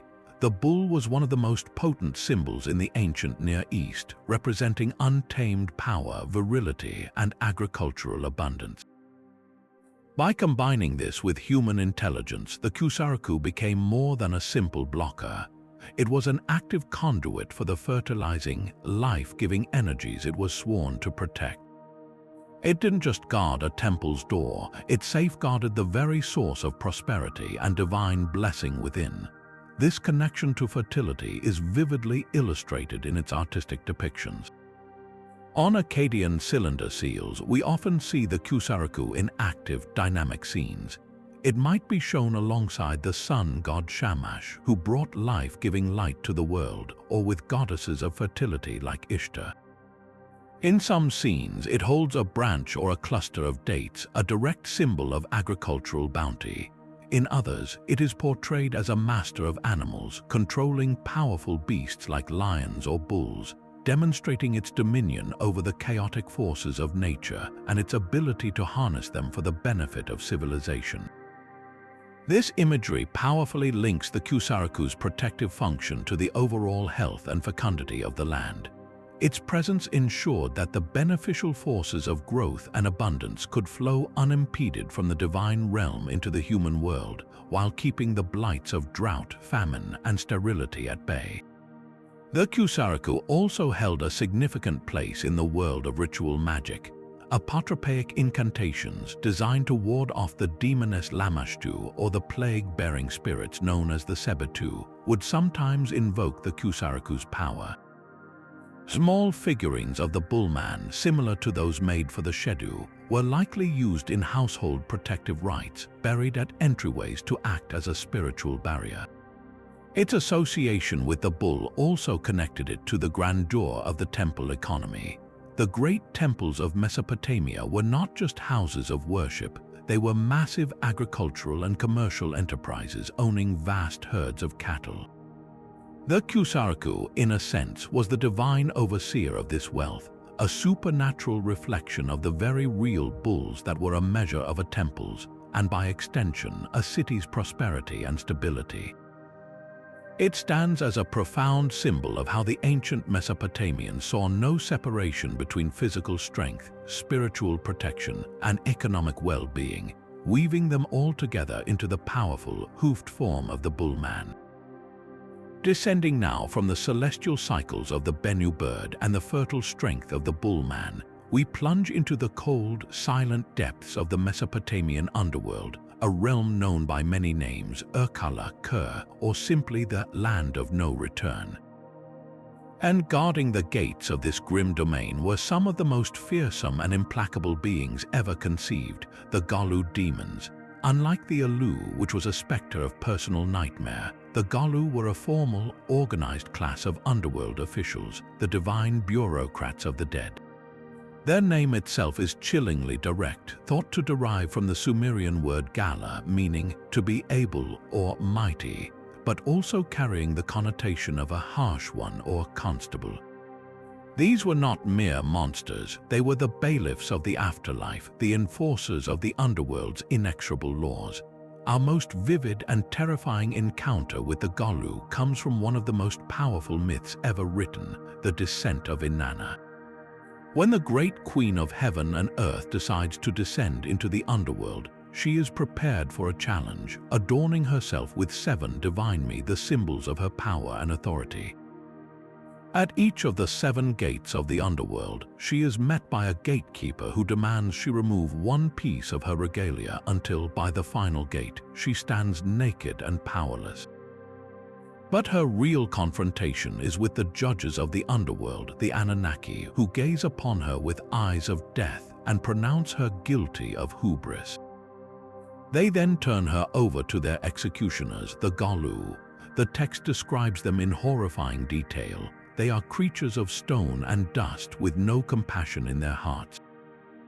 They are the ones who fasten the eye of death upon a man, and their very touch is fatal. They drag the goddess from her throne and hang her rotting corpse on a meat hook, a spectacle of ultimate humiliation and finality. In this story, their role is brutally clear. They are the agents of divine punishment, the ones who carry out the sentences passed down by the higher powers of the netherworld. Their appearance, as gleaned from various lamentation and exorcism texts, was designed to inspire pure dread. They were often described as being shadowy and amorphous, yet possessing a terrifying physicality. Some texts say they had the faces of birds of prey, with sharp beaks and relentless eyes, while others describe them as having the bodies of men but the heads of vicious dogs or even dragons. They carried ropes and staffs not to guide but to bind and beat the souls of the deceased, herding them relentlessly toward their final, gloomy destination. They were said to be covered in the dust of the road, their voices like the dry rustling of desert wind, and they could not consume bread or drink water. They fed only on the fear and sorrow of the newly dead. This made them utterly alien and impossible to reason with. You could not offer them a bribe or a meal. They were single-minded in their duty, which was to ensure that every soul that entered the underworld remained there, forever cut off from the warmth and light of the living world. The primary duty of the Apkallu was to be the relentless pursuers of the soul, the etimu. When a person died, it was believed their spirit would often be confused, lingering near its former home or body. The Apkallu were dispatched to capture this spirit and escort it, not kindly, to its final judgment before the throne of the underworld queen Ereshkigal and her consort Nergal. They were the divine police force ensuring no soul escaped its fate, but their jurisdiction wasn't limited to the recently deceased. They were also called upon by angry individuals in magical curses. If someone wished to invoke a terrible punishment on an enemy, they might call upon the Apkallu to seize that person's spirit, to drag them down to the underworld prematurely as an act of supernatural vengeance. This shows how deeply the fear of these demons was embedded in the culture. They were a threat that could be wielded by the living against one another. Naturally, the Mesopotamians developed a complex system of spells and offerings designed to appease or repel these terrifying entities. The key was to prevent them from ever taking an interest in you or your family. This involved a two-pronged approach: proper funeral rites and active magical defense. A proper burial was the first and most crucial line of defense. If a body was left unburied, or if the funerary offerings of water, beer, and bread were neglected, the spirit of that person was thought to wander the earth as a restless, hungry ghost. This state of limbo was like a beacon to the Apkallu, who would eventually be sent to corral the lost soul, and their presence near the living could bring sickness and misfortune. Families would pour libations through a pipe directly into the grave of their ancestors to feed them, ensuring they remained content and stationary in the underworld, and thus invisible to the Apkallu patrols. For more active defense, the Ashapu or exorcist had a repertoire of incantations. Spells from texts like Utuku Lemnutu, evil demons, directly address the Apkallu, commanding them to stay away. A typical incantation might proclaim, "O Apkallu, who seizes the man who hunts the spirit by the command of E and Marduk, your path is blocked, your rope is cut." Your staff is broken, turn your face away from this house. The ritual often involved creating apotropaic figurines of protective gods or even of the Gallu themselves. These small clay statues would be ritually buried at the corners of a property or at the threshold, acting as a spiritual fence that would confuse the demons or satisfy their demand for a soul, tricking them into believing they had already completed their task. The psychological power of these rituals cannot be overstated. They gave people a sense of agency in the face of an utterly terrifying and inevitable fate, creating a sacred protocol to navigate the most profound mystery of all. While the mighty Lamassu and the personal Shedu are often spoken of together, their roles and representations unveil a fascinating hierarchy of divine protection in the ancient Mesopotamian world, a system that was adopted and adapted by neighboring cultures in strikingly different ways. To truly appreciate their significance, we must look beyond their shared hybrid form and understand the distinct niches they occupied. The Lamassu was fundamentally a being of monumental public spectacle. Carved from single, colossal blocks of gypsum or limestone, these figures were strategic installations of state power. They flanked the gates of royal citadels and the entrances to throne rooms, as seen with breathtaking scale in the palaces of Assyrian kings like Ashurnasirpal II at Nimrud and Sargon II at Dur-Sharrukin. Their purpose was multifaceted: to awe foreign ambassadors, to intimidate potential enemies, and to project an image of the king's divine, unchallengeable authority.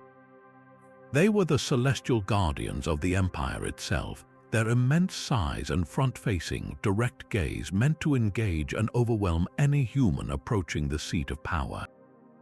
In contrast, the Shedu was its more intimate, personal counterpart.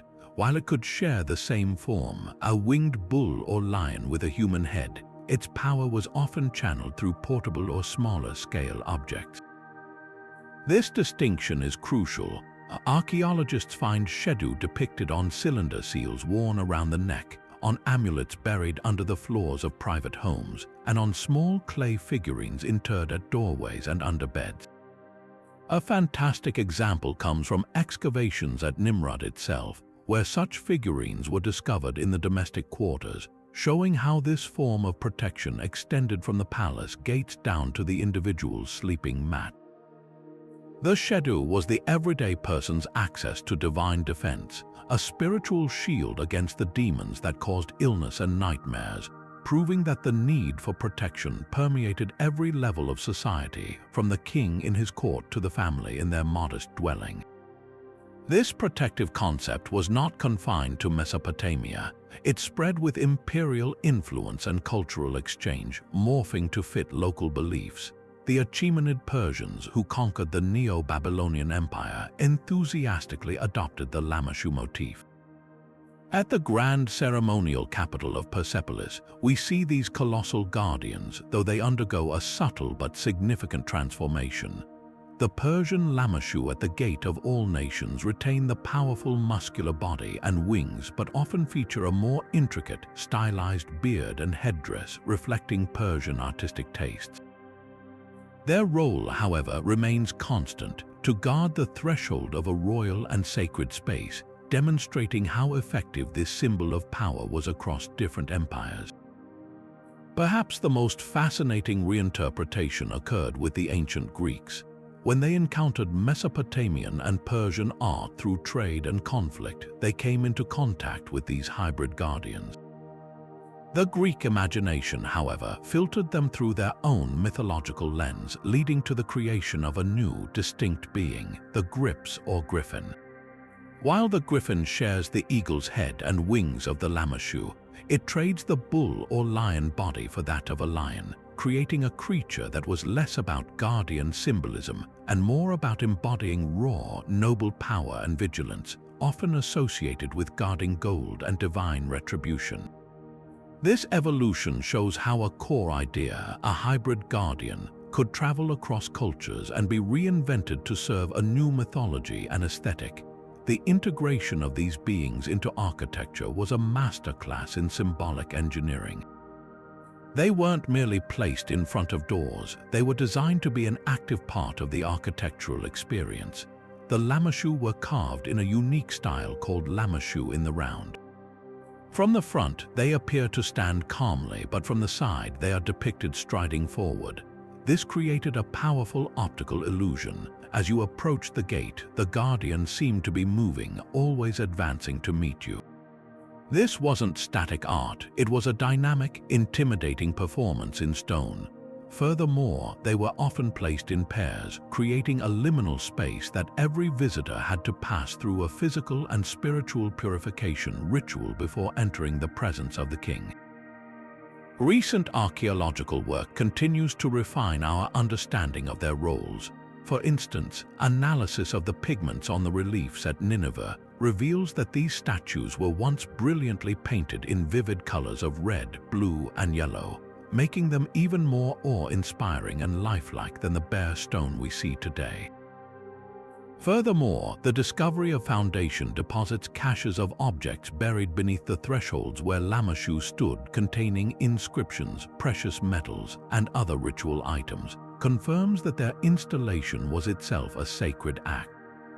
The placing of a Lamassu was a ritual that consecrated the building, infusing the stone with protective power and linking the authority of the king directly to the divine will of the gods, turning an architectural feature into a living participant in the spiritual life of the empire. The legacy of these fish-cloaked sages, however, did not vanish with the fall of the Assyrian Empire or the fading of cuneiform. Their story embarked on an extraordinary journey across cultures and centuries, finding a new and vibrant life in the classical world, reshaped by Greek historians and Roman scholars who were utterly fascinated by the ancient wisdom of the East. This remarkable transition was largely orchestrated by a single, pivotal figure, a Babylonian priest named Berossus, living in the early 3rd century B.C. Berossus witnessed a world transformed by the conquests of Alexander the Great. The Greek language and Hellenistic culture now dominated, and there was a burning curiosity among Greek intellectuals about the fabled knowledge of older civilizations. In response, Berossus, a scholar of the Temple of Marduk, undertook a monumental task. He wrote the Babyloniaca, a 3-volume history of Mesopotamia, but he wrote it in Greek, explicitly to translate the epic scope of his people's history and mythology for this new, powerful audience. It is in the fragments of Berossus's work, preserved by later Greek historians like Alexander Polyhistor, that the Apkallu are reintroduced to the West under a new name, the Abgal. Berossus's description would have been both shocking and mesmerizing to his readers. He recounted that in the earliest days of humanity, a being named Ons emerged from the waters of the Erythraean Sea, what we know as the Persian Gulf. By day, this creature would come ashore. It had the body of a fish, but beneath the fish's head was a second, human head. Human feet emerged from its tail, and it spoke with a human voice. At night, it returned to the ocean depths. This being, Ons, and others like it, were the Abgal, and their mission was to civilize a primitive and struggling humanity. Berossus credited them with imparting all foundational knowledge: writing, law, mathematics, agriculture, architecture, and the principles of statecraft. He presented them not as gods, but as civilizing heroes, a narrative perfectly tailored for a Greek audience already familiar with their own culture, bringing figures like Prometheus. A crucial element Berossus emphasized was the Abgal's direct connection to the antediluvian kings. He provided a precise list of 10 kings who ruled before the Great Flood, each reigning for impossibly long, symbolic periods, tens of thousands of years. The Abgal were the contemporaries and advisors to these primordial monarchs, channeling divine wisdom through them to establish the first cities and societies. This framing presented Babylonian history as immensely older and more systematic than Greek mythology, positioning the Abgal as the original font of all human knowledge. For Greek thinkers who venerated ancient wisdom, this was a powerful and compelling claim. Some, like the philosopher Apollonius, dismissed the Abgal as absurd fictions, but others were profoundly intrigued. The image of the fishman emerging from the sea with divine knowledge tapped into existing Greek ideas about wisdom originating from the ocean, a realm of mystery and the home of prophets like Proteus. This cross-cultural pollination led to a fascinating syncretism. The Apkallu began to blend with Greek and later Roman conceptions of sea deities and wise demigods. The bizarre form of Ons found echoes in the Greek Triton, a merman, and in the Roman god Neptune's retinue. More importantly, the Apkallu became a cornerstone of the growing Hellenistic fascination with the wisdom of the East, a concept that posited that the oldest civilizations, Chaldea, Egypt, Persia, possessed a purer, more profound form of knowledge that predated and perhaps surpassed Greek philosophy. This idea gave the Apkallu a new authority. They were no longer just figures from a foreign myth, but were seen as historical sages who represented a lost golden age of understanding. The legacy of Berossus's account extended far beyond the Hellenistic period. His history, though mostly lost, was extensively quoted by later Jewish and Christian chroniclers like Flavius Josephus and Eusebius of Caesarea. These writers were engaged in their own project, synchronizing the chronologies of the ancient world with the historical timeline presented in the Hebrew Bible. The incredibly long reigns of Berossus's pre-flood kings and their association with the wise Apkallu provided a tantalizing parallel to the long-lived patriarchs from the Book of Genesis, like Methuselah. For these scholars, the Apkallu were not mere myth. They were potential historical evidence corroborating the biblical narrative of a great, civilizing antediluvian age that was lost to the flood. This reinterpretation ensured the Apkallu's survival through the Middle Ages and into the Renaissance, where they were studied by scholars trying to reconstruct the most ancient history of humankind. In many ways, the journey of the Apkallu from Mesopotamian ritual texts to Hellenistic histories and beyond demonstrates the enduring human desire to find a single, divine source for our knowledge. They evolved from specific, ritualistic figures in a particular culture into universal symbols of primordial wisdom.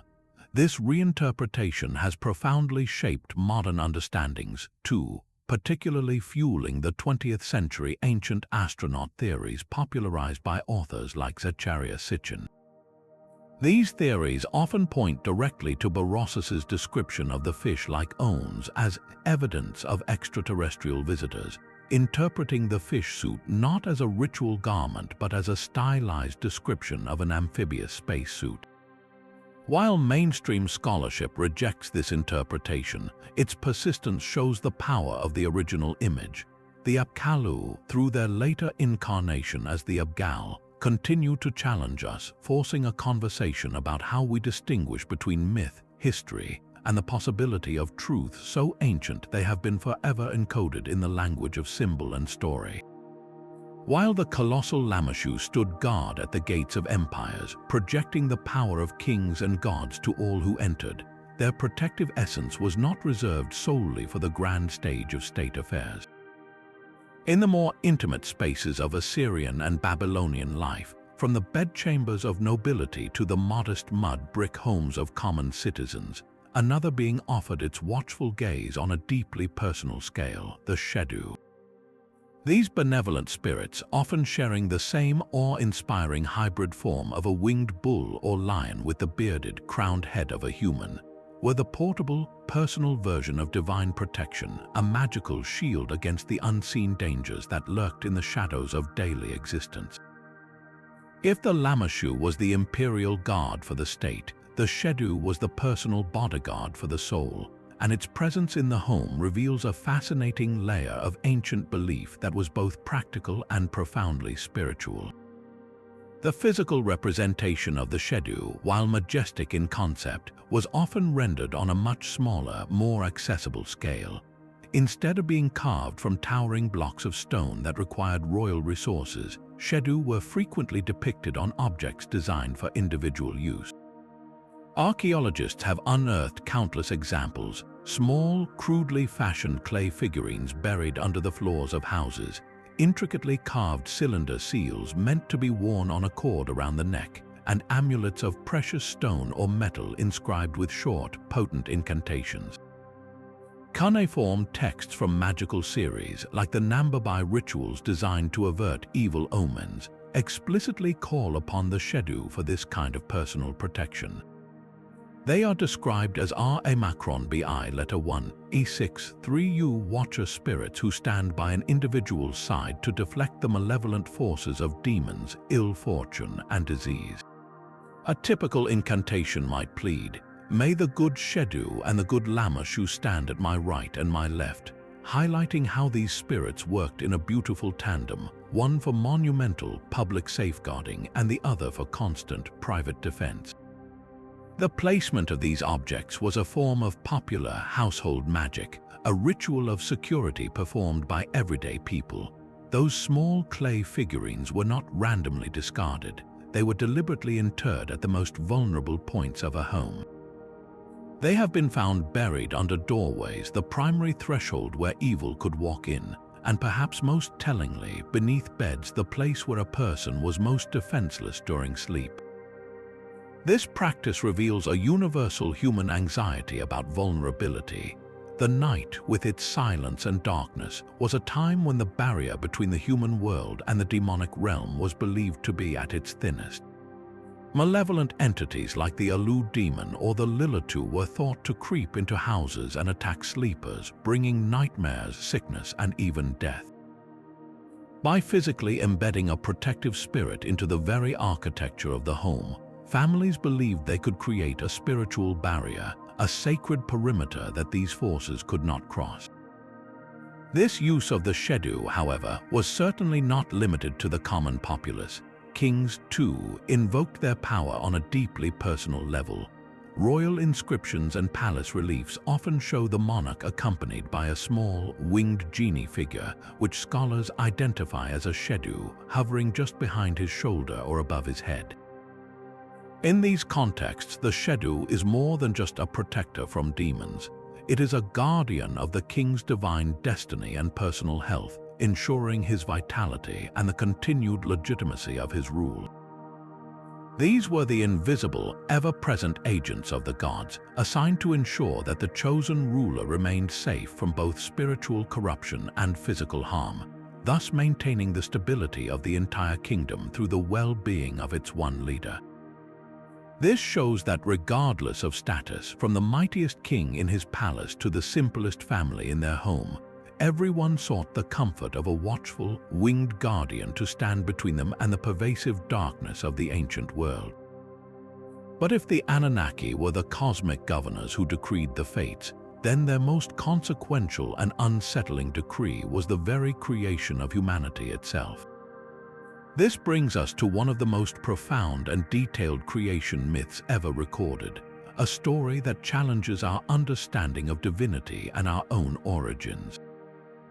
The narrative is laid out not in a single text but across several, most completely in the Akkadian epic of Atrahasis, a tale inscribed on clay tablets that predates even the famous epic of Gilgamesh. This isn't a simple story of a god breathing life into dust. It's a complex and at times shockingly pragmatic account of our genesis that reads more like a corporate restructuring of the cosmos. The epic begins not with humanity but with a labor dispute among the gods. In the earliest times, the lesser gods, known as the Igigi, were tasked with all the back-breaking work of the universe. They had to dig the channels for the Tigris and Euphrates rivers, till the fields, and maintain the world's infrastructure. After 40 long, grueling years of this toil, they finally reached their breaking point. They laid down their tools, surrounded the great temple of the chief god Enlil in the city of Nippur, and declared a strike. They burned their baskets and tools and marched on the house of Enlil, their rebellion threatening to tear the divine order apart. The council of the great Anunnaki was thrown into a panic. How could the world function if the work was not done? The god of wisdom and fresh water, known as Enki to the Sumerians, devised a brilliant and chilling solution. He stood before the assembly and proposed a new plan. Let us create a primitive worker, a Lulu, to bear the burden of the gods. Let that worker assume the drudgery of the Ijigi so that the gods can be free. This proposal was met with approval, but how to create such a being, the text provides a startlingly specific recipe. The mother goddess, Mami or Nintu, was enlisted to oversee the project. The ritual involved taking a pure lump of clay from the top of the Apsu, the subterranean ocean of fresh water that was Inki's domain. But this clay wasn't just mixed with water. The most critical ingredient was added to it, the blood of a slain god. A god named Jeshtu-i, or sometimes Wi-illa, a deity who had intelligence and a soul, was chosen and put to death in a solemn assembly. His blood was then mixed into the clay by the mother goddess and her assistants. This divine blood was the essential catalyst, the spark that would animate the inert matter. The text states, Nintu mixed the clay with his flesh and blood. That same god and man were thoroughly mixed in the clay. After the mixture was prepared, the birth goddesses were called upon. They entered the ritual room, and Mami pinched off 14 pieces of clay, placing 7 on the right and 7 on the left, with a brick placed between them. She then used a reed to facilitate the birth, and after 10 months of gestation, a period carefully noted, she cut the umbilical cords and called upon the Ijigi. The primitive workers, the first human beings, were now alive. The implications of this story are staggering. Humanity was not created out of love or a desire for companionship. We were engineered out of necessity as a biological solution to a divine labor shortage. Our purpose, as stated plainly in the text, was to toil for the gods, to free them from the burden of work so they could live a life of leisure. This establishes a fundamental hierarchy in the cosmos. The gods are the masters, and humanity exists to serve them. This relationship is the bedrock of ancient Mesopotamian religion. The great ziggurats were not just temples, they were the gods' earthly estates, and humans were the tenant farmers who worked the land to provide their divine landlords with food, drink, and praise. Furthermore, our very composition, a blend of earthly clay and divine blood, explains our complex and contradictory nature. The clay connects us to the earth, to mortality, and to the physical world of toil and decay. But the blood of the slain god grants us something more. It gives us the etimu, the spirit or ghost, and perhaps most importantly, the letter 1 E6D macron mu, which is intelligence, consciousness, and understanding. This divine spark is what sets us apart from the animals, but it's also a cursed gift. It is the source of our awareness of our own subservience and our own mortality. We are intelligent enough to understand our place in the universe, yet bound by the very flesh we were made from to serve and eventually die. This myth doesn't just explain where we came from, it explains the human condition itself. A perpetual state of being caught between the mud and the heavens, possessing a divine intellect trapped in a mortal shell destined for labor. This ancient narrative inevitably invites comparison to other creation stories, most notably the biblical account in Genesis. The parallels are striking. Both involve a divine being fashioning a human from the earth. But the contrasts are even more profound. In Genesis, God creates Adam alone and breathes life into him directly, an act of singular and intimate creation. Humanity is the crowning achievement of creation, made in God's own image.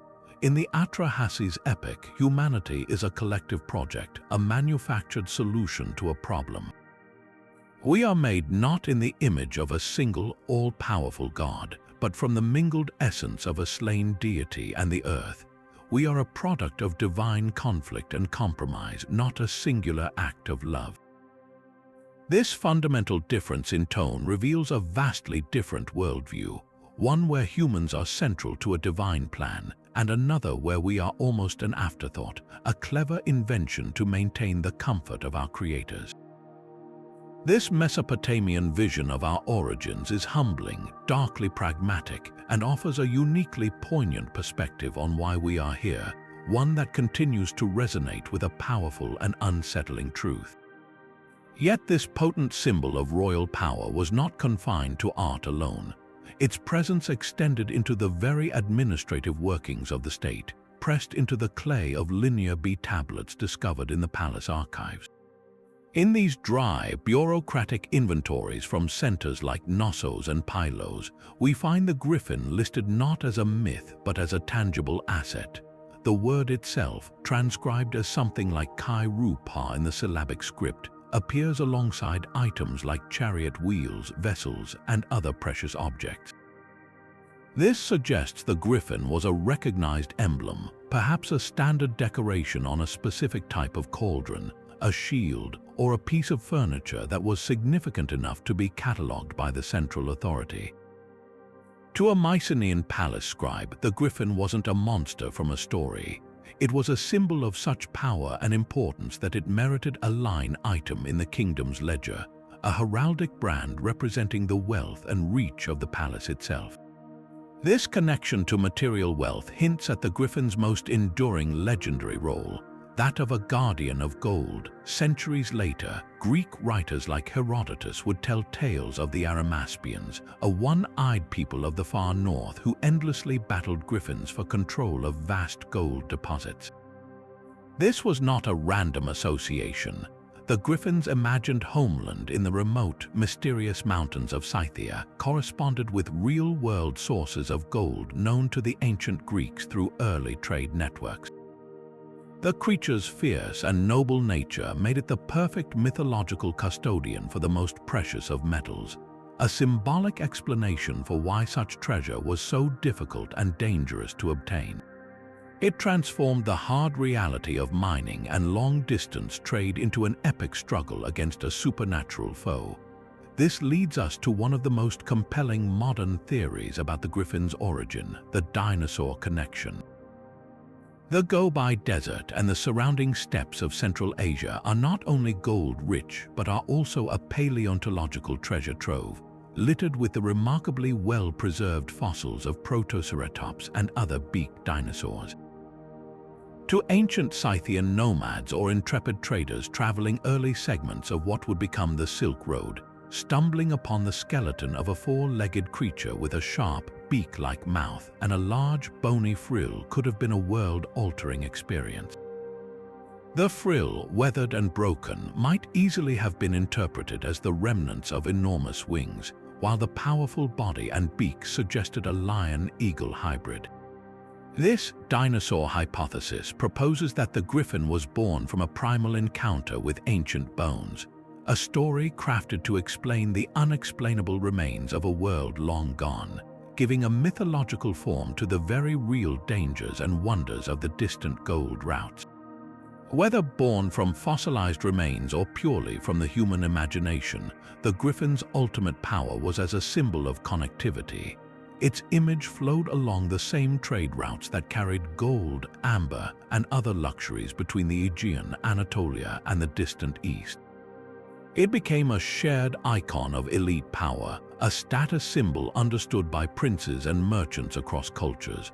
To possess an object adorned with a griffin was to declare one's participation in a vast international network of wealth and influence, to tap into the mystique of the faraway and the dangerous. It was more than a monster, it was a brand, a guarantee of value and power that transcended language and culture, forever linking the might of the palace with the allure of distant treasure and the timeless human drive to explore, trade, and claim the wonders of the unknown. While the core purpose of the Ushabti remained constant, to serve as a substitute laborer in the afterlife, its form, function, and the very magic that brought it to life underwent a remarkable evolution over 2,000 years, a transformation meticulously recorded in tomb inscriptions and papyri. In the Old Kingdom, the concept was in its infancy. We don't find the standardized figurines of later periods, but rather crude, simple models made of wax or raw clay. These early precursors were often simple, uninscribed servant statues placed in the tomb to magically provide for the deceased's needs. They were the spiritual equivalent of packing a lunch for eternity, a practical but not yet systematic solution to the problem of posthumous chores. The Middle Kingdom saw the idea begin to crystallize into a more formalized practice. This is when we first see the term Ushabti, meaning answerer, come into use, and the figures themselves become more sophisticated, typically carved from wood or fashioned from faience. The critical innovation of this era was the introduction of the activation spell. Initially, this was a simple command, perhaps just the deceased's name and title, or a brief instruction like, "O Ushabti, if I am called upon to do any work, you are to say, 'Here I am.'" These early spells were often written in ink directly on the body of the figurine itself. This was the period of prototyping, where the magical contract between the deceased and their miniature servant was being drafted and refined. It was in the New Kingdom, however, that the Ushabti truly came into its own, evolving from a simple magical tool into an entire industry and a complex theological concept. This is where we see the most dramatic changes, all driven by the widespread adoption of Chapter 6 of the Book of the Dead as the standard spell. This chapter, often called the Ushabti formula, was no longer a simple command but a detailed, legally binding contract. The full text was now frequently inscribed on the figurine's legs, ensuring the terms of service were explicitly stated and could not be misunderstood in the celestial courts. The spell grew more assertive, even threatening the Ushabti with divine retribution if it failed in its duties. "If I am called upon to do any work that is to be done in the afterlife, you shall be assigned to it. You shall say, 'I will do it, here I am.' Should you be summoned at any time, beware of saying, 'I will not do it to me.'" This era also saw the explosion in quantity. A single individual might be buried with 365 Ushabtis, one for each day of the year, plus 36 foremen, each overseeing a squad of 10 workers, bringing the total to a staggering 401 figures. This wasn't mere excess, it was a complete and systematic workforce, a magical corporation ready to handle any labor demand the gods could possibly issue. The figurines themselves became mass-produced, often from bright blue faience, and were frequently mold-made rather than individually carved, indicating a booming industry catering to a growing middle class that also sought this eternal security.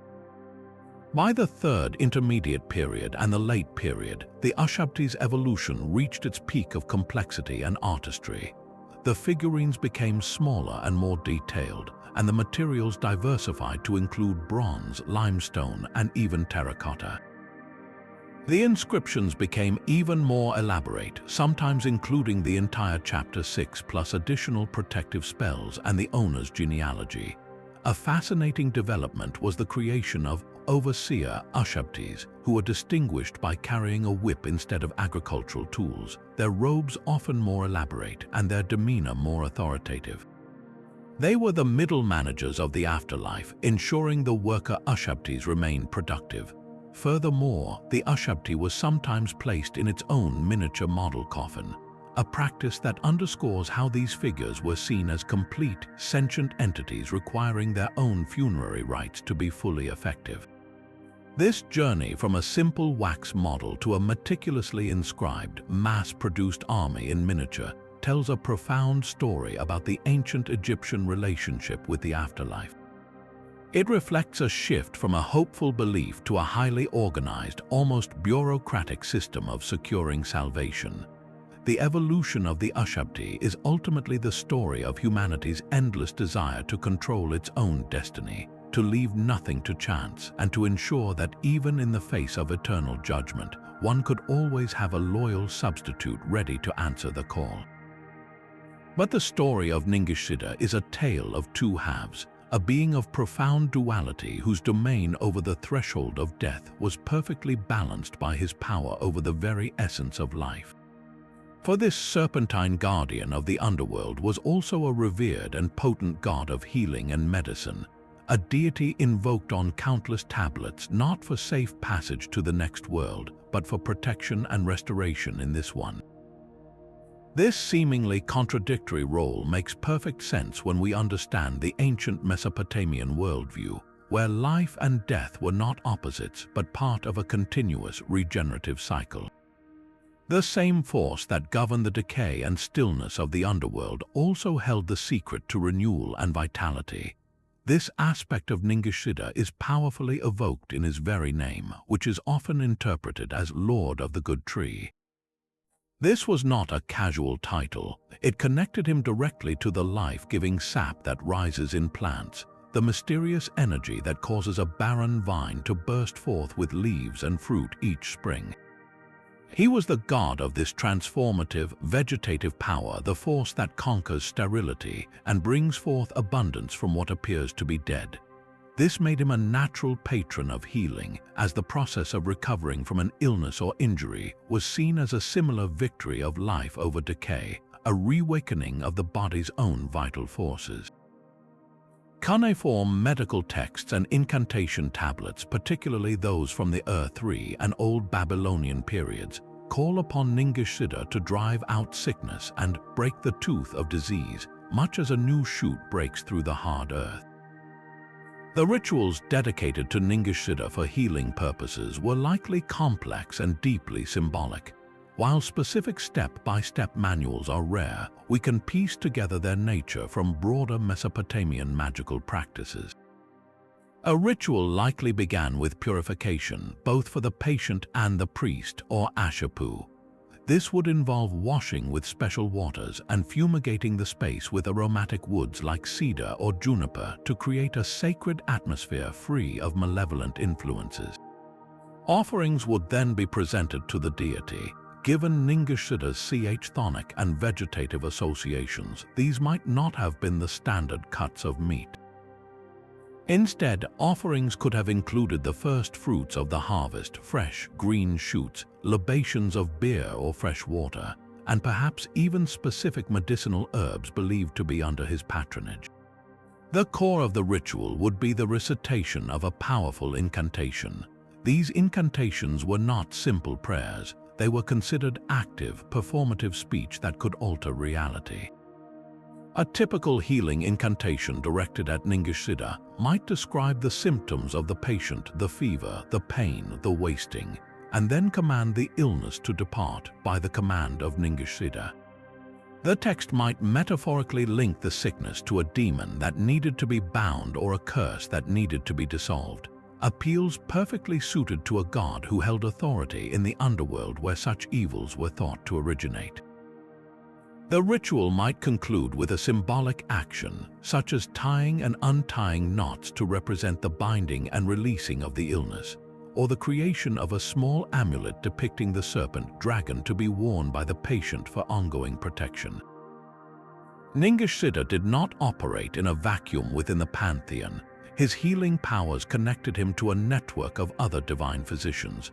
Most significantly, he was closely associated with his father, Ninazu, the god of the underworld and healing, whose name means Lord Healer. Ningishida was often seen as the inheritor or refined aspect of his father's medicinal authority.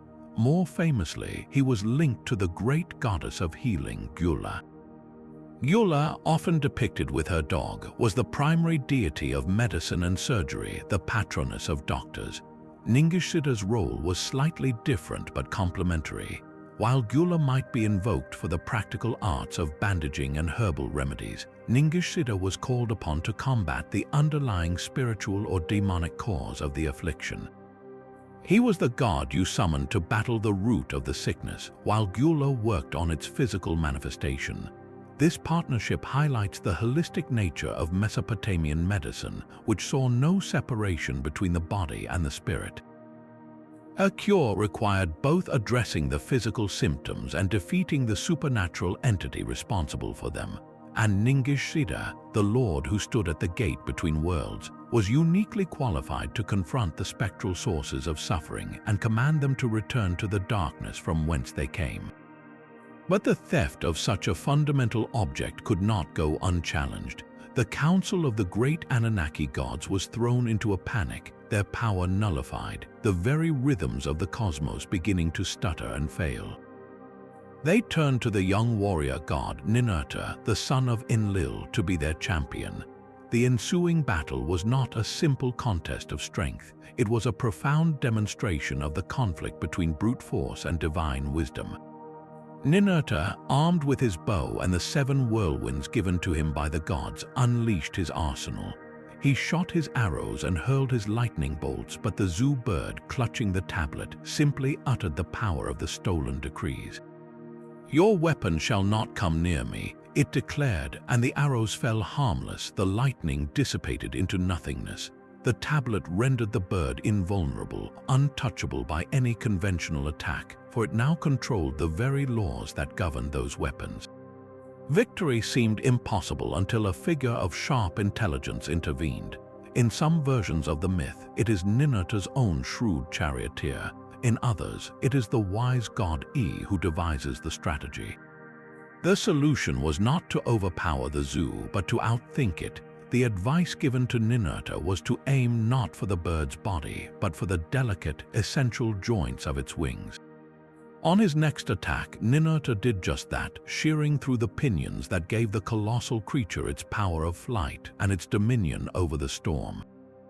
Grounded and defeated, the Zu was forced to relinquish the Tablet of Destinies.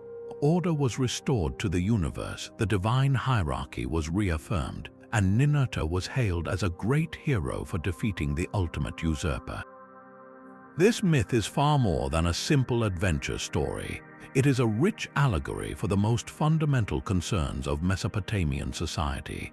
The Tablet of Destinies represents the immutable concept of Mes, the divine decrees that established everything from kingship and victory to craftsmanship and truth. It is the cosmic constitution. The Zu's theft is the ultimate act of chaos, a rebellion that threatens to unravel the very fabric of reality. The story powerfully illustrates that authority is not merely about who holds the most power, but who holds the legitimate right to wield it. The Zu had the power but not the right, and its reign was therefore one of disorder and paralysis. Ninurta's victory, guided by wisdom, re-establishes the principle that true order relies on a balance of might and rightful sovereignty. Furthermore, the myth reflects the ancient worldview of a precarious universe. The cosmos was not seen as a stable, self-regulating machine, but as a carefully maintained order constantly under threat from chaotic forces. The Zu bird embodies those forces: the unpredictable storms, the political insurrections, the natural disasters that could topple a kingdom. The story served as a divine reassurance that the gods were vigilant against such chaos, and that the instruments of order, though they might be temporarily lost, would always be recovered. It was a tale that would have resonated deeply with every Mesopotamian king, who saw himself as the earthly counterpart to Ninurta, tasked with defending the divinely ordained order of his own realm against the constant threat of internal rebellion and external invasion.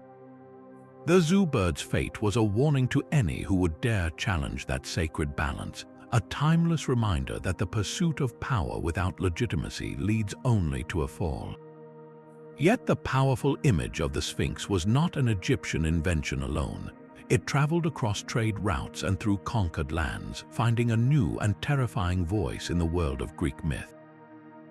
Here, the Sphinx transforms from a benevolent, silent guardian into a cunning and malevolent predator, a being defined not by its protective presence but by its deadly intellect. Perched on a high rock outside the city of Thebes, the Greek Sphinx presented a horrifying ultimatum to all travelers: answer my riddle or be devoured. This was no mere monster of brute force. It was a psychological torturer, a creature that weaponized wisdom against humanity. Its most famous riddle, preserved in the plays of Sophocles and other sources, is a masterclass in misdirection. What walks on 4 legs in the morning, 2 legs at noon, and 3 legs in the evening? The answer, of course, is man, who crawls as a baby, walks upright in adulthood, and uses a cane in old age. This riddle is profoundly different from the symbolic language of Egypt. It is not about cosmic order, but about the nature of human existence itself, about time, mortality, and the inevitable decay of the body. The Theban Sphinx's purpose was not to guard a sacred space, but to besiege an entire city, to isolate it and bleed it dry by killing its young men who failed her test. This terrifying creature met its match in Oedipus, the tragic hero fated to kill his father and marry his mother. When Oedipus approached Thebes, he confronted the Sphinx and solved the riddle that had claimed so many lives. In most versions of the myth, the defeated Sphinx responded by throwing herself from her rock to her death. Oedipus's victory highlights a central theme in Greek thought: the triumph of human reason and logic over the chaotic, destructive forces of the unknown. The Greek Sphinx represents a primal, arcane knowledge that is hostile to humankind, a puzzle that must be solved not through violence but through intellectual prowess. Its defeat symbolizes the power of the human mind to overcome even the most terrifying obstacles, though in Oedipus's case, this victory only set him on the path to a far more terrible personal destiny, suggesting that some mysteries once solved can unleash even greater horrors. The Sphinx's journey, however, began even before it reached Greece. Its origins can be traced back to the art of the ancient Near East, where similar human-animal composites were common. The majestic Lamassu and Shedu of Assyria, with their human heads, bull or lion bodies, and great wings, are clear spiritual cousins to the Egyptian Sphinx. These figures were also guardians of thresholds, placed at palace gates and city entrances to ward off evil. A fascinating example of cultural fusion can be seen in an ivory carving from the Levantine city of Megiddo, dating to around 1300 BC. It depicts a sphinx with a distinctly Egyptian headdress and stylized beard, yet its artistic execution is typical of Canaanite craft. This artifact is a silent witness to the vibrant exchange of ideas and symbols across the Bronze Age Mediterranean, showing how the Sphinx motif was adopted, adapted, and reinterpreted as it moved from culture to culture. The symbolism of the Sphinx's composite form is a universal key to its power. Across all these cultures, from the Nile to the Aegean, the Sphinx represents the fusion of different realms of power into a single, supreme guardian. The human head signifies intelligence, reason, and divine or royal authority. It is the seat of consciousness and command. The lion's body embodies immense physical strength, courage, and sovereignty over the terrestrial world. When wings are added, as they often are, they connect the creature to the celestial realm, granting it speed, perspective, and a connection to the gods. This combination creates a being that is the ultimate sentinel, possessing the intellect to discern threats, the physical power to confront them, and the divine mandate to act. It is a perfect symbolic machine for protection, embodying the ideal that true guardianship requires more than brute force. It demands wisdom, authority, and a perspective that encompasses all realms. This enduring image, pressed into clay, carved into ivory, and painted onto pottery, speaks to a shared ancient understanding that the most profound mysteries and the most formidable protectors often come in a form that is both familiar and utterly alien. But the Girtablilu's domain was not confined to the rocky gates of the underworld. Their formidable presence extended into the vast, star-filled canvas of the night sky itself. Ancient tablets and celestial omen texts reveal that these scorpion men were deeply integrated into the earliest systems of astronomy and astrology, their forms and fearsome nature etched into the very fabric of the Mesopotamian cosmos. They were not just guardians of terrestrial thresholds, but were also seen as celestial sentinels, their imagery used to map the heavens and mark the passage of time in a world where the movements of the stars were the ultimate expression of divine will. This connection transforms them from mythological monsters into essential components of an ancient scientific and spiritual understanding of the universe. The most compelling evidence for this celestial role comes from the identification of the Girtablilu with the constellation we know today as Scorpio. In the Babylonian star catalogues, such as the comprehensive compilation known as the Emuel, Apin tablets, a constellation named Emuel, Tir-B is explicitly listed. This name is a direct reference to the Girtablilu, the scorpion men. Its placement in the sky was of profound importance. The constellation Scorpio, with its easily recognizable hooked tail, was one of the most prominent and feared signs in the Babylonian zodiac. Its heliacal rising, its first appearance above the horizon just before sunrise, marked a critical turning point in the agricultural and ritual calendar. This event typically occurred in the autumn, a time associated with the intense heat of summer finally breaking, but also with the onset of the cooler, more dangerous season. The star itself was seen as a bringer of scorching heat and drought, its appearance in the sky a direct celestial parallel to the poisonous sting of its earthly counterpart. This wasn't merely a matter of naming stars after interesting shapes. For the Mesopotamians, this was a perfect example of the principle of as above, so below.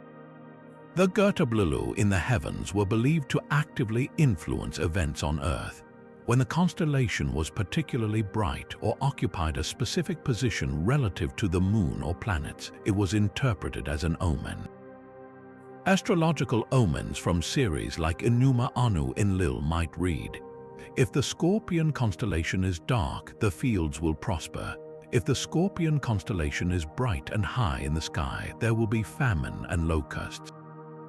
The celestial Girtablilu could signal the outbreak of disease, the success or failure of a military campaign, or the health of the king.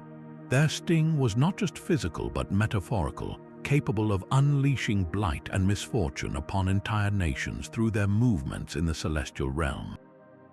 Priests and scholars would meticulously track its path, believing that by understanding the actions of the heavenly Scorpion men, they could predict and potentially avert calamity on Earth. Beyond their role as a seasonal marker and omen bearer, the Girtablilu were also linked to the great cosmic cycles that defined Mesopotamian timekeeping. Their constellation was part of a larger celestial drama that included the sun god Shamash and the underworld. Each evening, as the sun set in the west, it was believed to journey through the underworld, the very domain guarded by the earthly Girtablilu, to be reborn in the east at dawn. The constellation Scorpio, often seen setting as the sun set or rising as the sun rose, was visually participating in this daily cycle of death and rebirth. This placed the Scorpion men at the most critical juncture of the cosmic day, witnessing the sun's perilous journey and by their presence perhaps even facilitating its safe passage. They were the eternal witnesses to the mechanics of the universe, their position in the stars a constant reminder of the thin, permeable veil between the world of the living, the realm of the dead, and the heavens above. This astronomical context adds a breathtaking layer of depth to their mythology. The Girtablilu guarding the mountain gate of the underworld in the Epic of Gilgamesh and the constellation blazing in the autumn sky were one and the same. A traveler gazing at the stars would see the celestial forms of the very beings who might one day judge their soul. This created a powerful, omnipresent symbol of mortality and divine law that was literally written in the stars.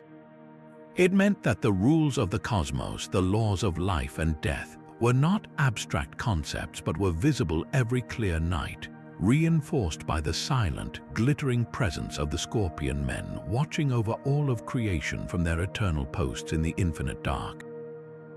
The shadowy terror of the Allu demon, born from the clay tablets of ancient Mesopotamia, refused to be confined to the past. Its spectral form has slithered through the centuries, its essence seeping into the very foundations of our modern horror and fantasy genres, proving that the fear of a formless, suffocating presence in the dark is a timeless human anxiety. The ancient description of its attack, the sudden waking, the crushing weight on the chest, the paralyzing inability to cry out, is not just a relic of superstition. It is a perfect prehistoric clinical description of sleep paralysis, a phenomenon that neuroscience now explains as a glitch in the brain's transition between sleep stages. Yet the visceral, primal fear it evokes is so powerful that the human mind, both ancient and modern, instinctively clothes this terrifying experience in a supernatural form, and the Allu provided the original blueprint. This Mesopotamian archetype of the nocturnal presser is the direct ancestor of a sprawling family of night terrors across global folklore. In the Jewish tradition, we encounter the Aluka, a blood-sucking nocturnal spirit mentioned in the Book of Proverbs, whose name is linguistically and conceptually linked to the Alu. This entity evolved further in medieval European lore into the succubus and incubus, demons that attacked sleepers, often with a more sexualized aspect, but always retaining that core element of a malevolent being that immobilizes its victim in the night. The very word nightmare in English finds its root in the Old English mare, a direct descendant of these myths, a malevolent spirit believed to sit upon the chests of sleepers. This is not a coincidence, it is a testament to the enduring power of the Alu's story, a narrative thread connecting the incantation tablets of an Ashapu priest to the bedside fears of people a world and millennia away.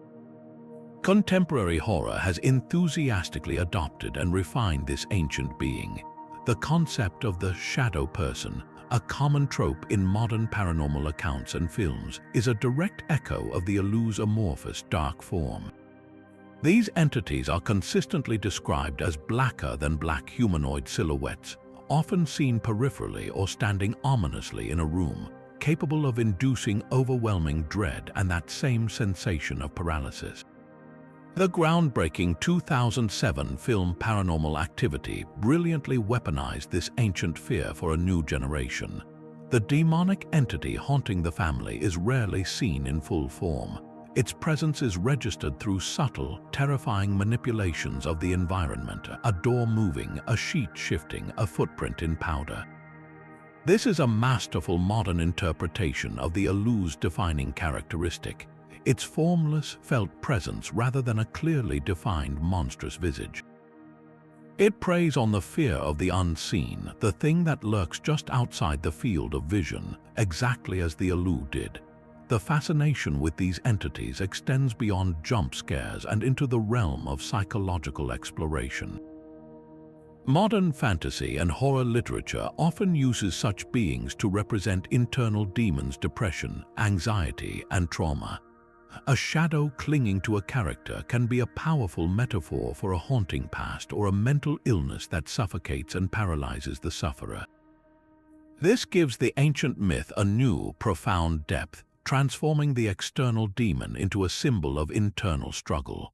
The act of banishing the creature becomes a story of confronting and overcoming one's deepest personal fears, a narrative that resonates powerfully in a world increasingly focused on mental health. The Alu's legacy, therefore, is not just in scaring us, but in providing a language to articulate the intangible weight of inner turmoil. This enduring power raises a compelling question about the nature of myth and fear. Why does this specific concept of a pressure-inducing, shadowy assailant persist with such remarkable consistency? Cognitive scientists and anthropologists suggest that these stories are a form of cultural coping mechanism, a way for the human brain to externalize and make sense of a frightening and inexplicable biological experience. By giving the phenomenon a name and a form, by creating the myth of the Alu, ancient people gained a measure of control. They developed rituals, amulets, and incantations to fight back. In a strange way, the myth was a comfort. If a nightmare had a name, it could be defeated. Our modern horror stories, from blockbuster films to creepypasta tales shared online, serve the same function.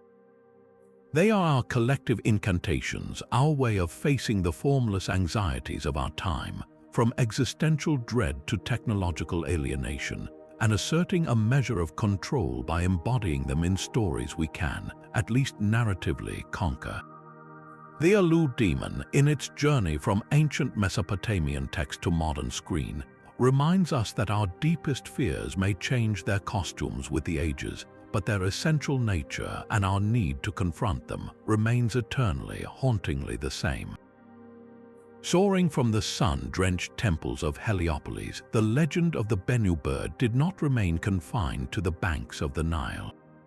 This powerful symbol of cyclical rebirth embarked on an extraordinary journey across the Mediterranean.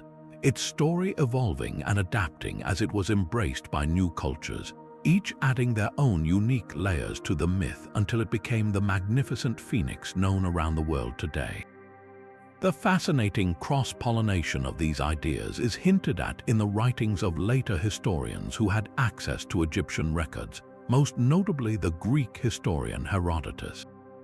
In his histories written in the 5th century B.C., Herodotus describes a bird he calls the phoenix, which he explicitly states the Greeks associate with a bird from Egypt.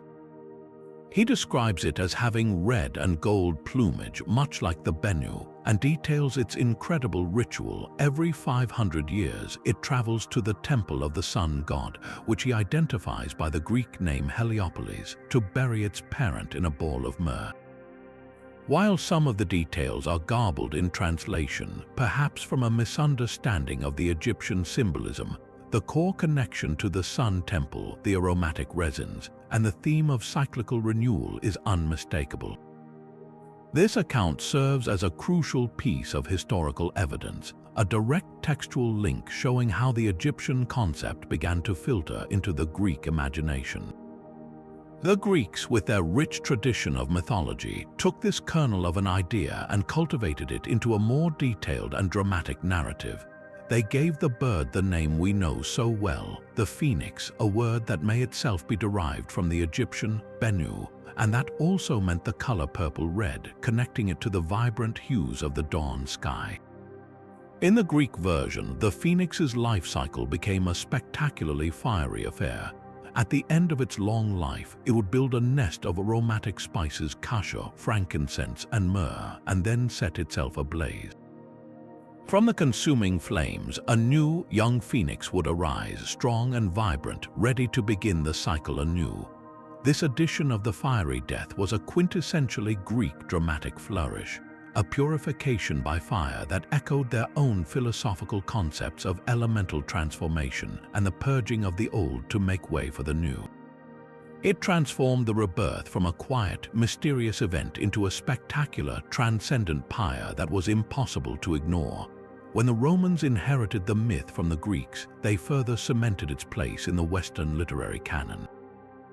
The Roman poet Ovid, in his masterpiece Metamorphoses, includes the phoenix in his collection of transformation tales, emphasizing its uniqueness and its role as a sign of a coming golden age.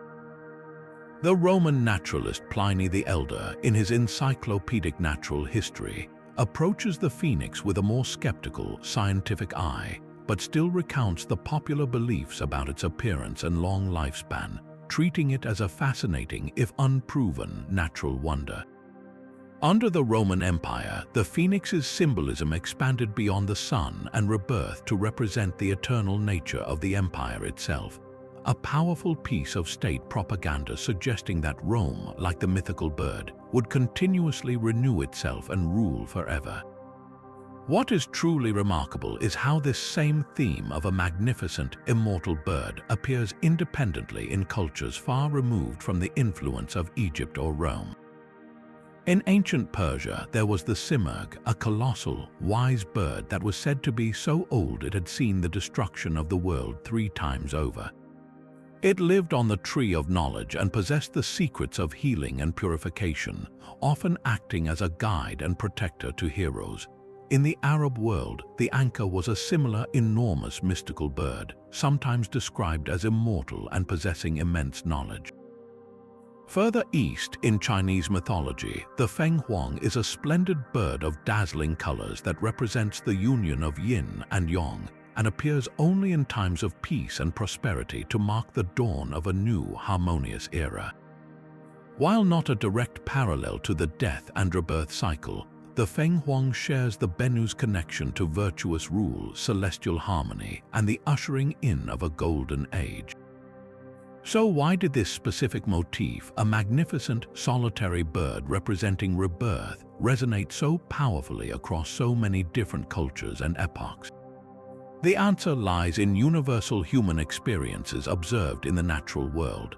The most potent inspiration was likely the majestic flight of large birds of prey like eagles or falcons, soaring effortlessly into the sky, the realm of the sun and the gods.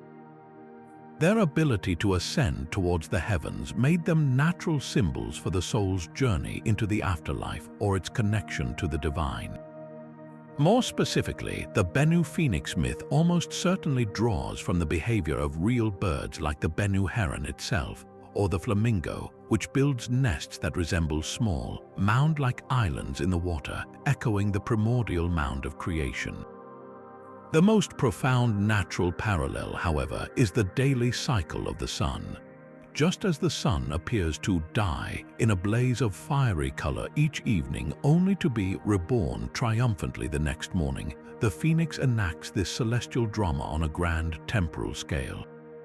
Its story is a powerful allegory for the hope that death is not a final end, but a necessary part of a much larger, eternal cycle of renewal that governs everything from the seasons and the flooding of the Nile to the rise and fall of empires and the journey of the human soul. It is a myth that gives tangible, beautiful form to our deepest longing for permanence in an impermanent world. A promise written in fire and feathers that from the ashes of what we were, something new and glorious can always emerge. And so our journey through the annals of time, guided by the cryptic inscriptions of ancient tablets, draws to a close. From the fish-cloaked Apkallu sages who gifted civilization to humanity, to the celestial scorpion men guarding the gates of the sun, from the majestic, stone-hewn Lamassu of Assyrian palaces to the humble, hard-working Ushabti figures waiting in Egyptian tombs, we have encountered a breathtaking menagerie of the mysterious and the magnificent. We have met the rebellious Anzu bird who stole the very tablet of destiny, the terrifying Alu demon that preyed upon sleepers, and the glorious Bennu whose solitary cry sparked all of creation into being. Each of these 30 beings, whether god, monster, guardian, or sage, offers a unique window into the minds of our ancestors. A people who looked upon a world filled with unseen forces and sought to explain, to control, and to find their place within a vast and often terrifying cosmos. These stories were far more than simple fantasies. They were the fundamental building blocks of ancient reality. They were the divine justification for a king's right to rule, the spiritual insurance policy for a peaceful afterlife, the magical shield against disease and misfortune, and the profound explanation for the very origins of humanity itself. The Anunnaki creation myth, where we were fashioned from the blood of a slain god and the clay of the earth, is not just a tale, it is a philosophical treatise on the human condition, exploring our paradoxical nature as beings both divine and mortal, destined for both greatness and toil. The Lamassu was not merely a statue, it was an active participant in the spiritual defense of a kingdom, its very presence a ritual act that consecrated the ground it stood upon. These entities were woven into the fabric of daily life, from the highest levels of state ritual down to the smallest clay figurine buried under a commoner's bed. Yet, for all we have deciphered, these beings remain shrouded in enduring mystery. The sudden appearance and disappearance of the elegant serpopod on early Egyptian palettes, the true inspiration behind the gold guarding griffin, the precise rituals used to invoke the healing power of Ningishida, these are questions that continue to tantalize historians and archaeologists. The ancient astronaut theory, while a radical departure from mainstream scholarship, speaks to the power of these stories to ignite our imagination and challenge our assumptions about history. These enduring enigmas are what make this field so endlessly fascinating. Every answer unearthed seems to reveal 3 new questions, a constant reminder that the past is not a static book to be read, but a living, breathing puzzle that we are only just beginning to assemble. Now we turn the conversation over to you.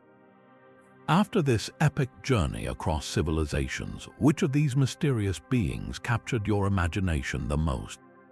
Does the pragmatic, almost bureaucratic creation of humanity by the Anunnaki resonate with you?